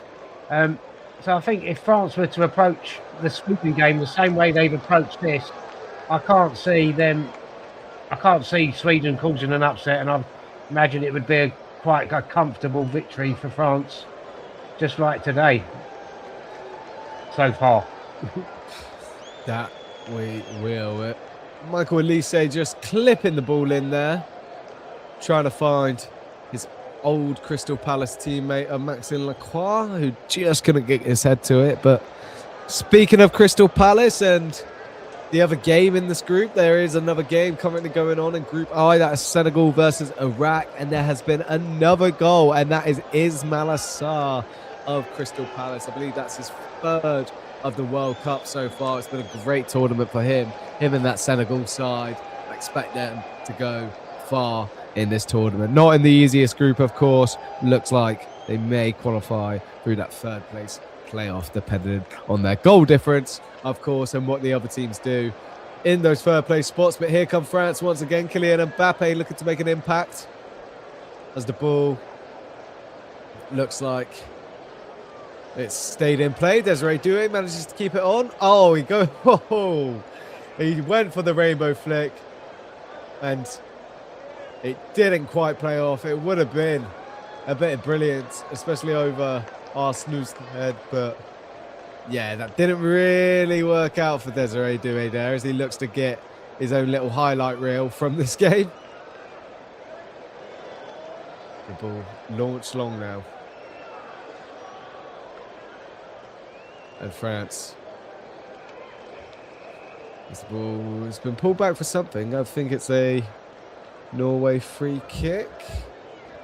And we're quickly approaching the next hydration breakdown. So I just wanted to ask you, at this point of the game, if you're Solbakken, do you stick or twist? Do you make the substitutions, bring Haaland on, try and get something from this game, maybe give yourself a better chance in the next round? Depending on the draw, there's only one goal difference in this. So if Norway were to win, it would then go down to disciplinary records. But are you bringing Haaland on, or are you keeping him on the bench? I would like Solbakken's information. I don't know if any of these Norway players are carrying a knock. At 3-2, I would have stuck with what I've got. Ivory Coast, maybe if I was to twist, you know, you don't want confidence or anything like morale being damaged too much going into the knockout phases. But maybe, you know, this game is looking out of sight now. Maybe give some players who haven't played as yet and get some minutes in their legs, and maybe just, you know, keep the bigger names, Noosa, Sorloth, Odegaard and Haaland rested. Why risk it? Why risk it? Why risk it for a biscuit? It's a precarious situation where they don't need to go for the win here, Norway, albeit Schroeder dispossesses as he tries to launch a counter, but that's then led to an opportunity for France. Now Dembele once again getting some joy in that right-hand side, but Pedersen defends well. And that's what they were missing on that first half. Dembele, who's beat Pedersen once, but he's not really had many opportunities so far in the second half. France, it does feel like they've taken their foot off the gas ever so slightly, but some substitutions here now for France, and we are seeing Ousmane Dembele and Michael Elise both come off the pitch, and that is in exchange for Bradley Barcola and Ryan Cherki. And those substitutions just bring me even more excitement, Dan. The same as me. I'm sitting here having a little giggle to myself. You've taken off two very dangerous players, but the two coming on are both extremely dangerous in their own right, own way, and there's going to be no let up for Norway there. You know, there's no slowing down for France. Certainly isn't, as Ryan Cherki looks to make an instant impact. He's over this corner, goes wide. Kylian Mbappe looks to loop it back in, and it loops out of play, and that will be a Norway goal kick. And just a moment to speak about the brilliance of Ryan Cherki. I don't know if you've been able to watch much of him in the Premier League, Dan, but he's one of those players that get you off your seat. He's so excited on the ball. He's always looking for that bit of brilliance, and he's looking to light up this World Cup. He's an outstanding player, and for the money Man City paid for him, I think he's an absolute bargain. Still, he's got it all, isn't he? He can run, he can dribble, he can pass, and he can score goals. There was, I did read last summer that not so many clubs were interested due to his attitude or his nationalism, but you would never have known that with the way he set the Premier League alight last year. And I'm certainly looking forward to watching him play again next season. I'm just hoping he's not as good. He's certainly done my team some damage last year. Yeah, me and you both. He's exceptional player, and the new look Manchester City will be very interesting to see. Although it's not confirmed, it is Enzo Maresca more than likely to take the realm over from Pep Guardiola, and they've recently had a bid accepted, of course, for Elliot Anderson of England and Nottingham Forest, a deal worth over 110 million. So to see him in that Manchester City midfield, Dan, that's got to be exciting. I would like to see him play alongside Rodri, but I would not be surprised if Rodri was another City departure this summer. I hear Real Madrid are very eager to secure the services of Rodri. Of course, he's spoken about it in the past, and although he does have those links to Atletico, he said be tough for any player to reject Real Madrid. But we can focus on the international football at the moment, as we have mentioned. Norway 1, France 3. You are listening to us live on the Commentary Hub. Me, Alex Peters, alongside Dan Money. Make sure you like, make sure you subscribe as we enter another hydration break here at Gillette Stadium on this Friday evening. Let's look at the other game at the moment. There has been another goal in the Senegal game, as Pape Gueye has scored in the 59th minute, and as things stand, they may just make it into the next round. That would be some feat. They needed 2 goals going into today, and as things currently stand, they are 3-0 up against the 10 men of Iraq. So that also means that Scotland are currently out, albeit it would have been an incredible feat if they were to make it from the position they were in, but it always looked perilous, it always looked doom, and it always looked like Steve Clarke's men may be heading home, and that is only a matter of games away from confirmation. So what are your thoughts on Scotland's performance at this World Cup while we wait for this hydration break to be over, Dan? They certainly have not let themselves down. The 1-0 win against Haiti, maybe if they could have scored a few more goals in that game, it would have stood them in a better chance for a third-place finish. Very unlucky against Morocco. A couple of penalty decisions not going their way. Against Brazil, I mean, they was blown away. I thought Vinicius Jr. was absolutely superb. But I think in every single one of their group games, they've played exceptionally well, Scotland. Obviously not scoring enough goals against Haiti. Unlucky against Morocco, some decisions not going their way. And even for part of the game against Brazil, I thought they was very good. The damage was done by Brazil. 1-0, I think Scotland were lucky not to be 2-0 down at half-time. They had a goal contentiously ruled out Brazil. But yeah, I think, you know, Scotland certainly did themselves proud. Nothing to be ashamed of, and it was a very, very tough group. Always was going to be a tough group up against Brazil. Obviously one of the greatest teams in World Cup history.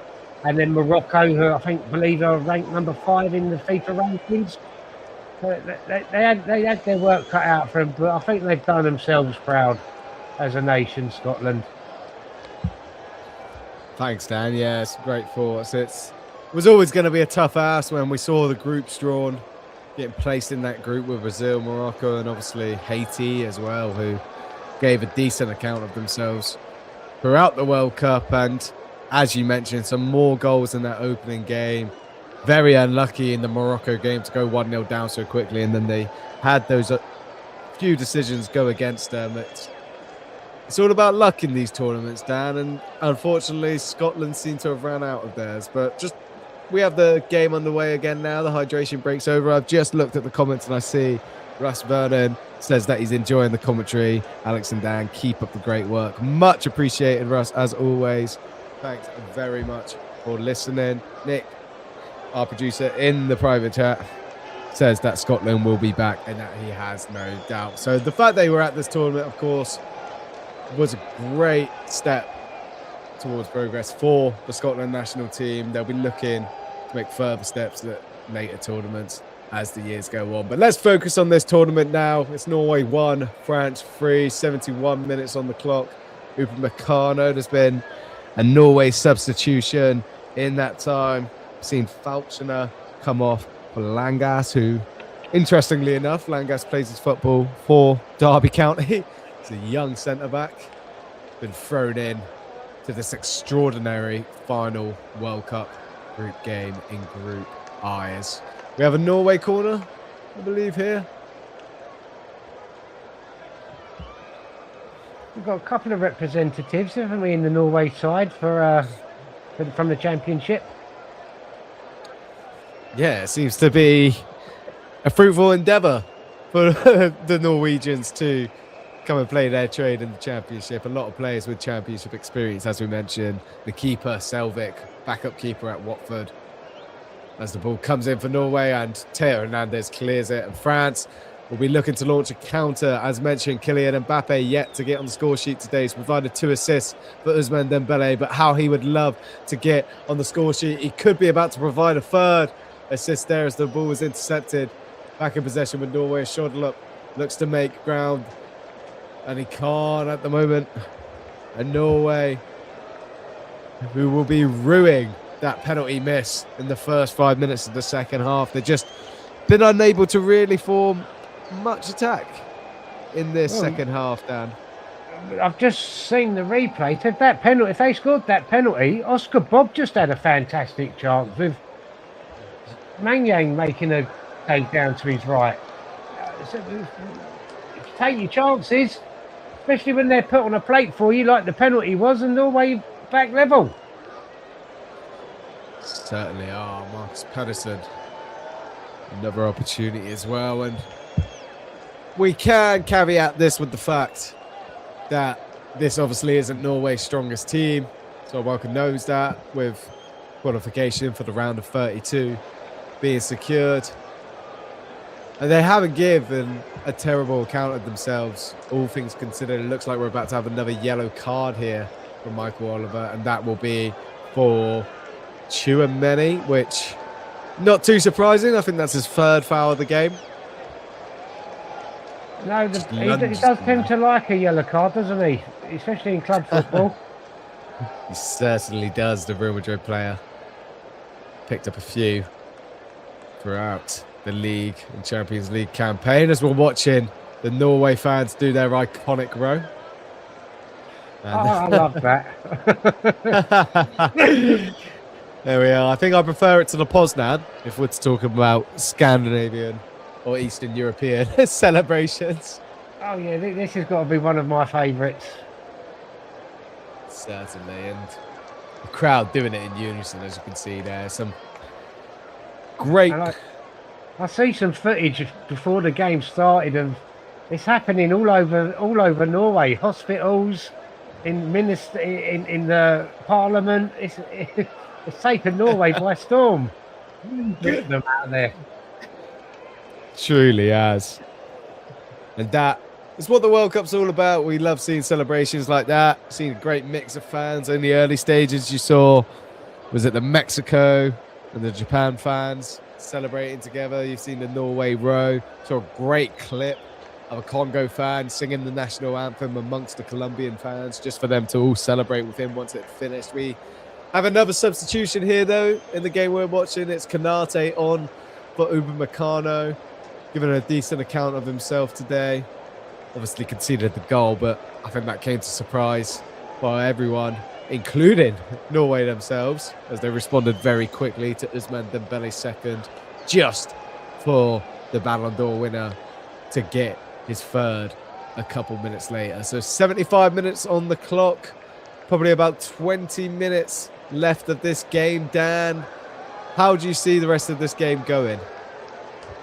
I can, unless France can get their Turkey and Barker on the ball, Mbappe back in the game, I can see this petering out as 3-1. But it only takes a moment of magic to change a game.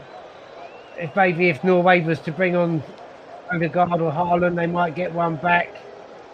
But with the way play is at the minute, I think both sides are just happy to see this one out now.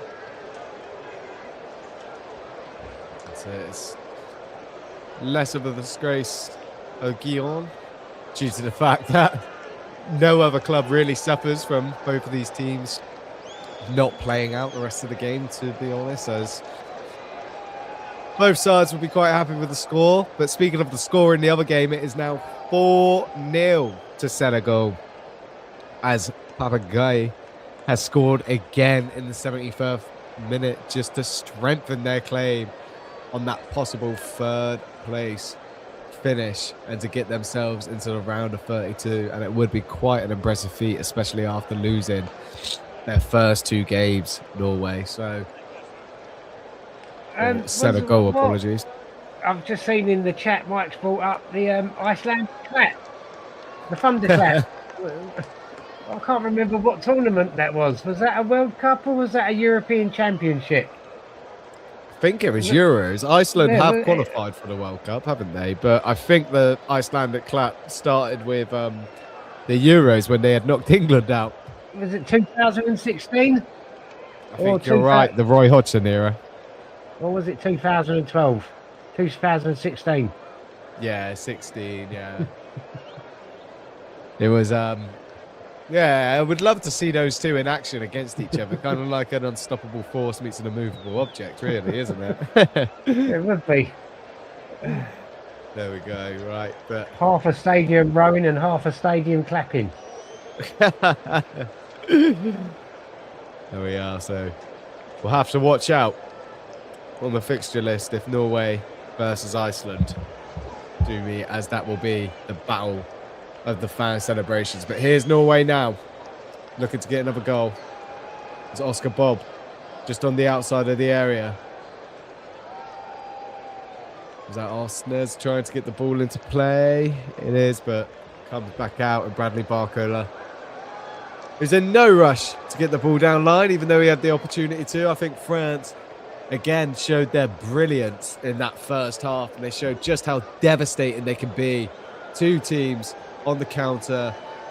And the way they stretched the play in that first half, I do think that the rotation in defence did cause some issues for Norway, Dan. But France, when they turn on the counter, as we mentioned, players like Kone who pick up the ball from the defence and drive with it, looking for those four attackers.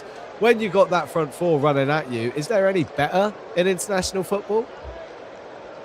I'm trying to think. I honestly don't think there is, especially when you've got all four of them running forward, looking for the ball, and you've got players like Kone driving it forward.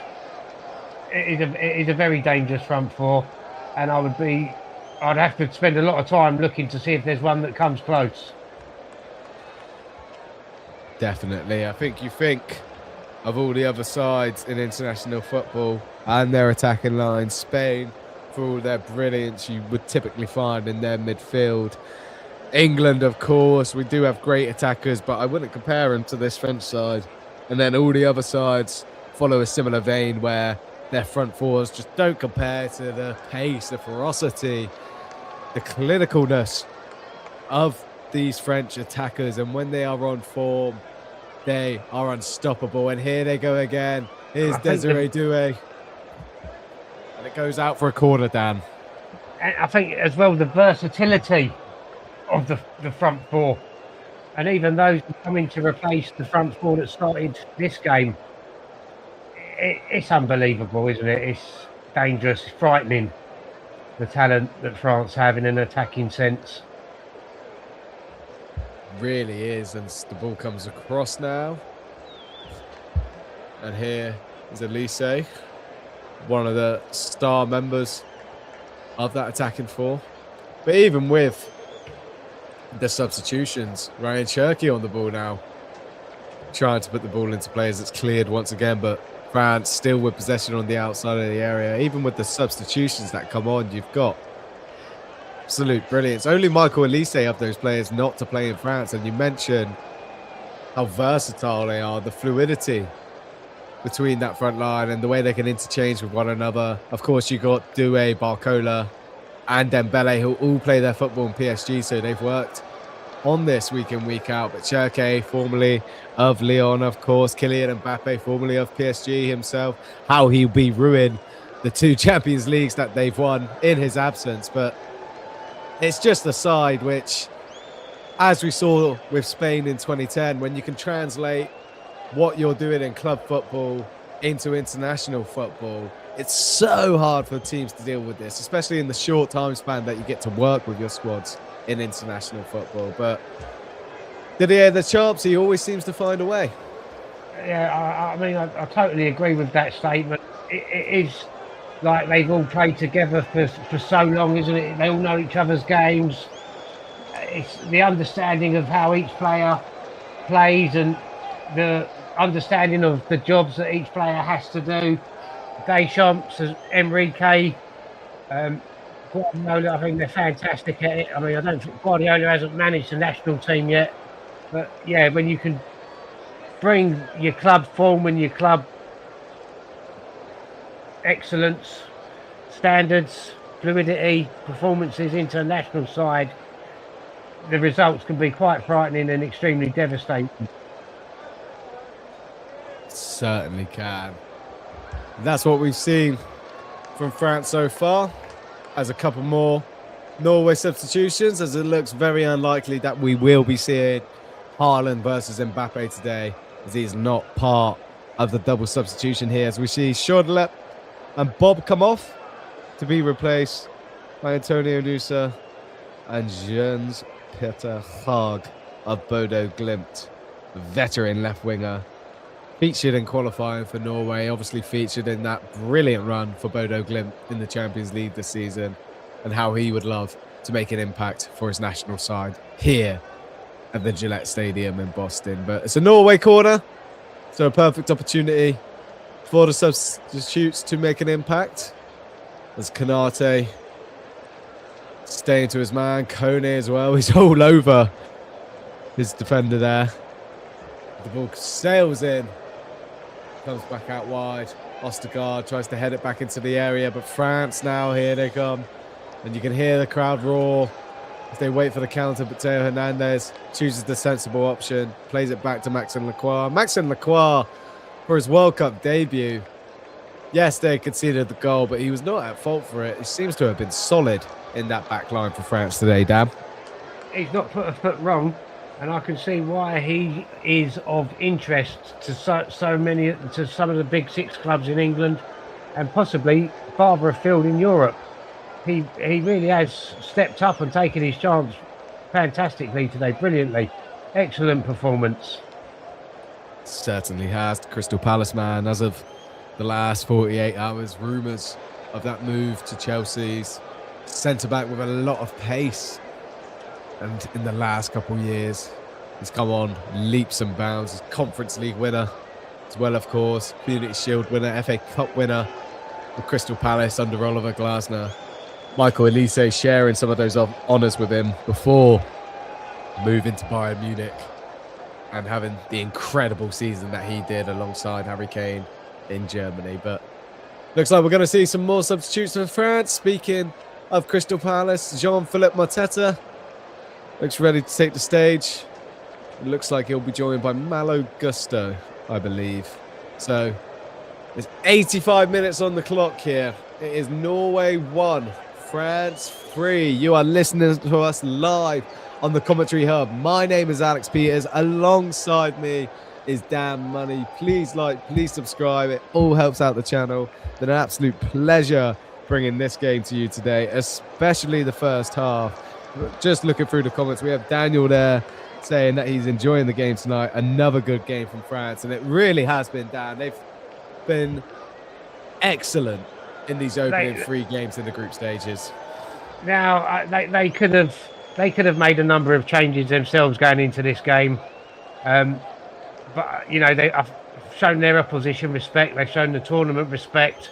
They've got the job done. I mean, that first half, some of their football was exhilarating, breathtaking. Dembele, 3 goals. Could have been more. Maybe taking their foot off the gas a little bit in this second half.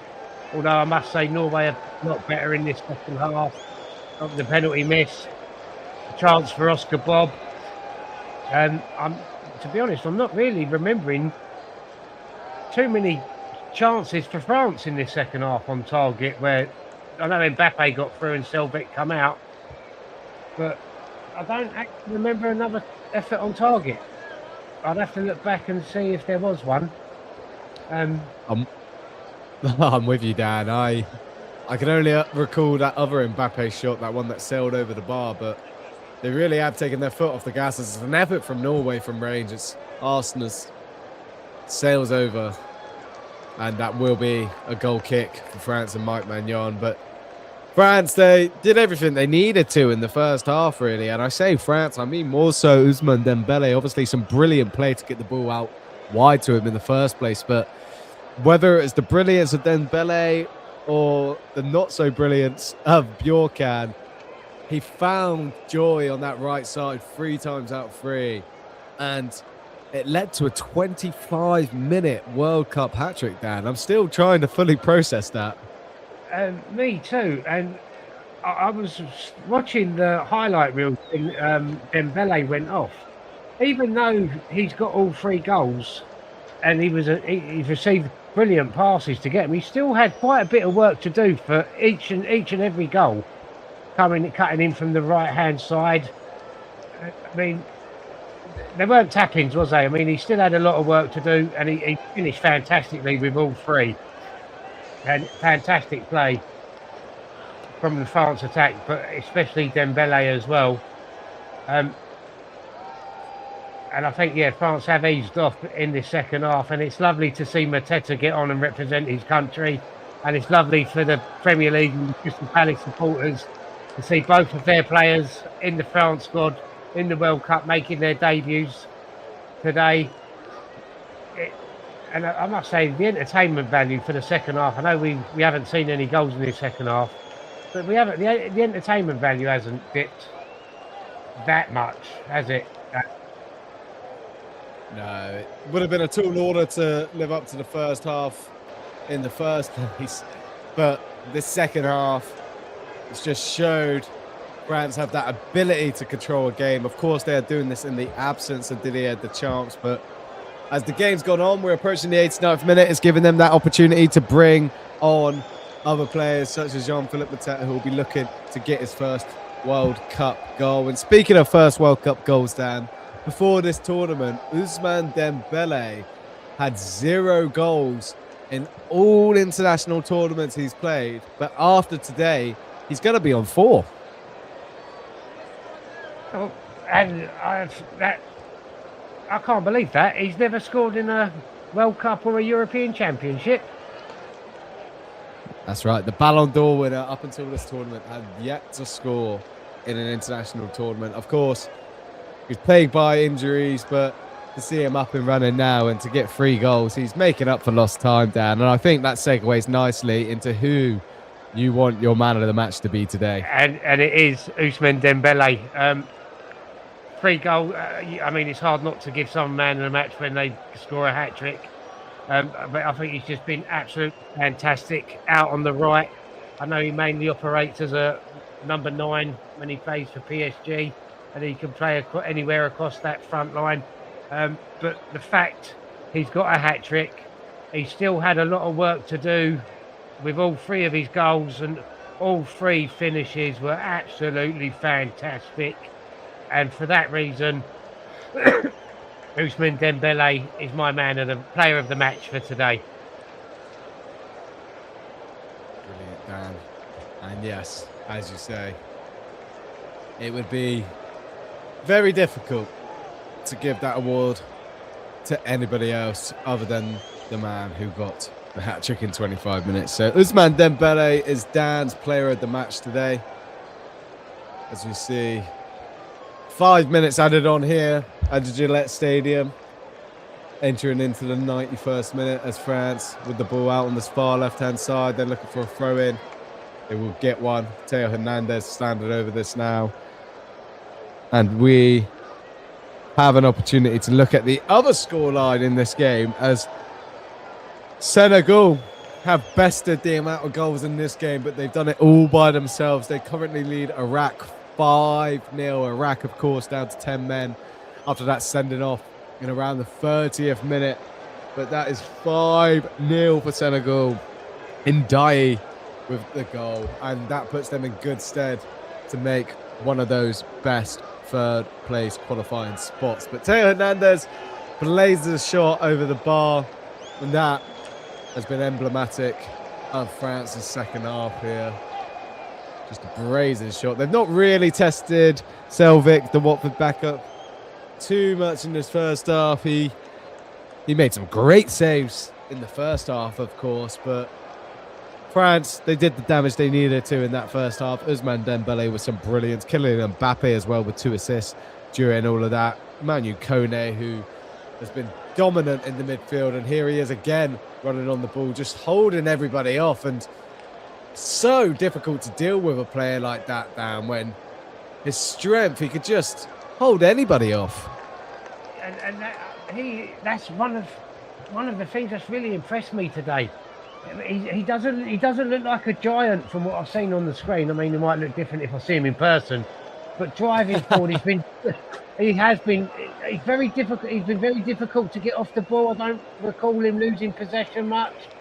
He's got great close control and driving forward. I mean, he is the definition of midfield powerhouse, isn't he?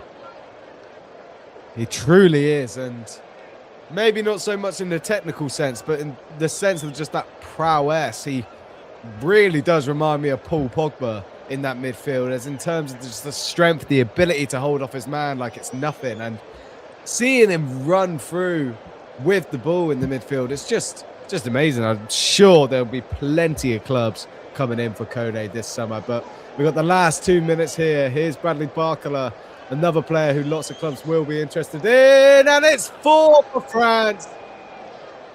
Barcola to Doué, the Paris Saint-Germain link-up for the national team, and that is the cherry on top of a wonderful performance, a wonderful group stage for France, and some brilliant play from 2 of their young stars. It's a brilliant ball by Barcola. He just waits and waits and manages to find the head of Doué, who doesn't even give Ostergaard or Selvik a chance, really. He just guides it into that corner.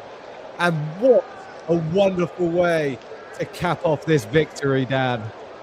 And what a way to blow my score prediction out of the water. Header's not something I would associate with Doué, but what a brilliant header. Just held his run there on the penalty spot and then just guides it in to the far post.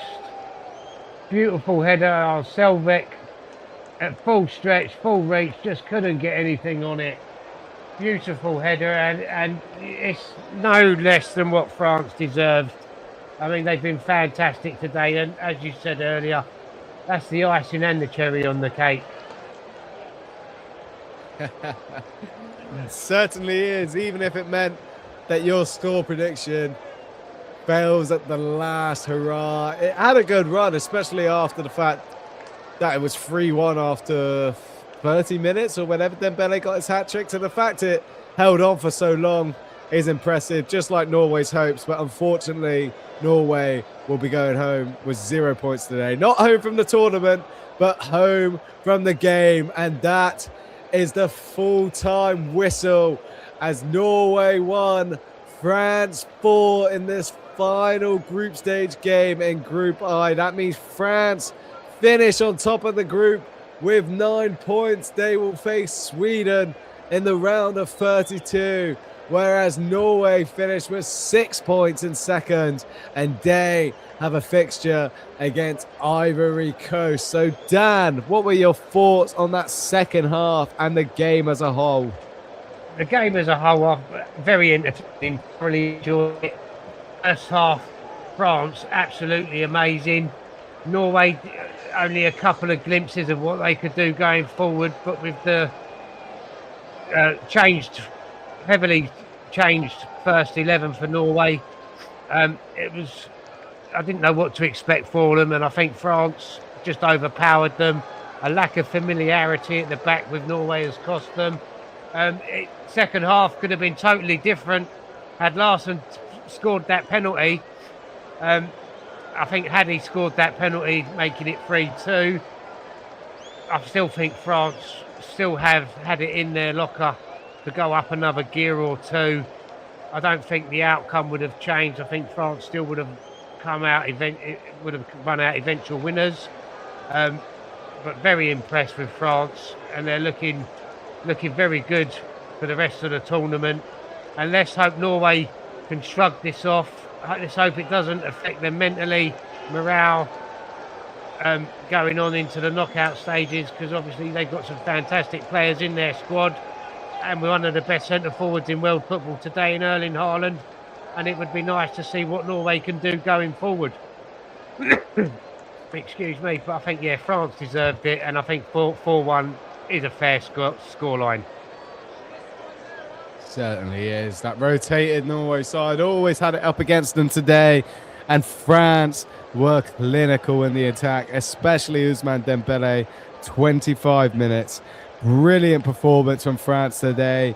They will take that confidence into the next round, and they will be looking to go all the way in what is Didier Deschamps' final tournament for France. So thank you once again for joining us today on the Commentary Hub. My name is Alex Peters. Alongside me today has been the wonderful Dan Money. We've loved presenting this show to you. It was a brilliant first half, and make sure you subscribe, make sure that you like, and we will see you for the next viewing on the Commentary Hub. We're going to pass back to Mike in the studio now.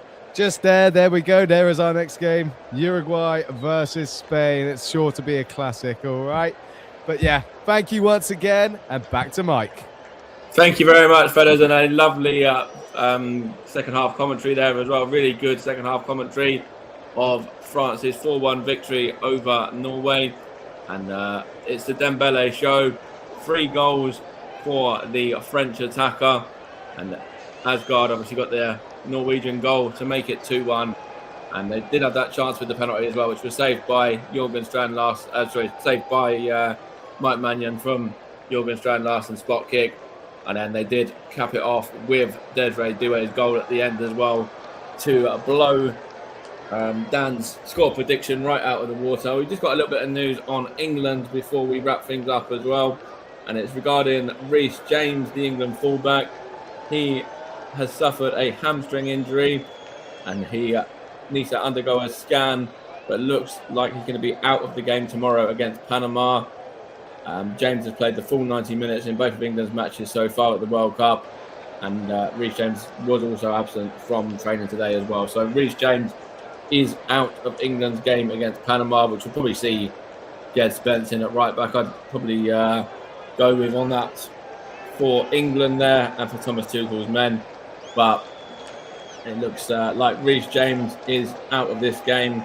I'm not too sure what that means in regards to future games as well. It does look like with Senegal's a victory, that's going to be England's next opponent next Wednesday as it stands as well, if England do top the group. And as was mentioned earlier on, it's going to be the Ivory Coast against Norway and France against Sweden in the other games as well from this group. Senegal did confirm a 5-0 victory there. So just briefly, if I've got either Dan or Alex, whoever wants to go, Reece James absent for England. What are your thoughts on that for tomorrow's game against Panama?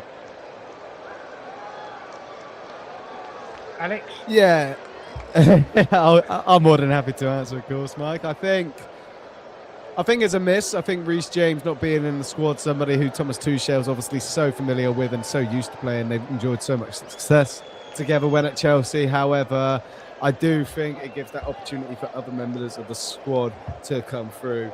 In whether or not we see players such as Trevor Chalobah, who's been called up, Nico O'Reilly could possibly move out into that position, of course.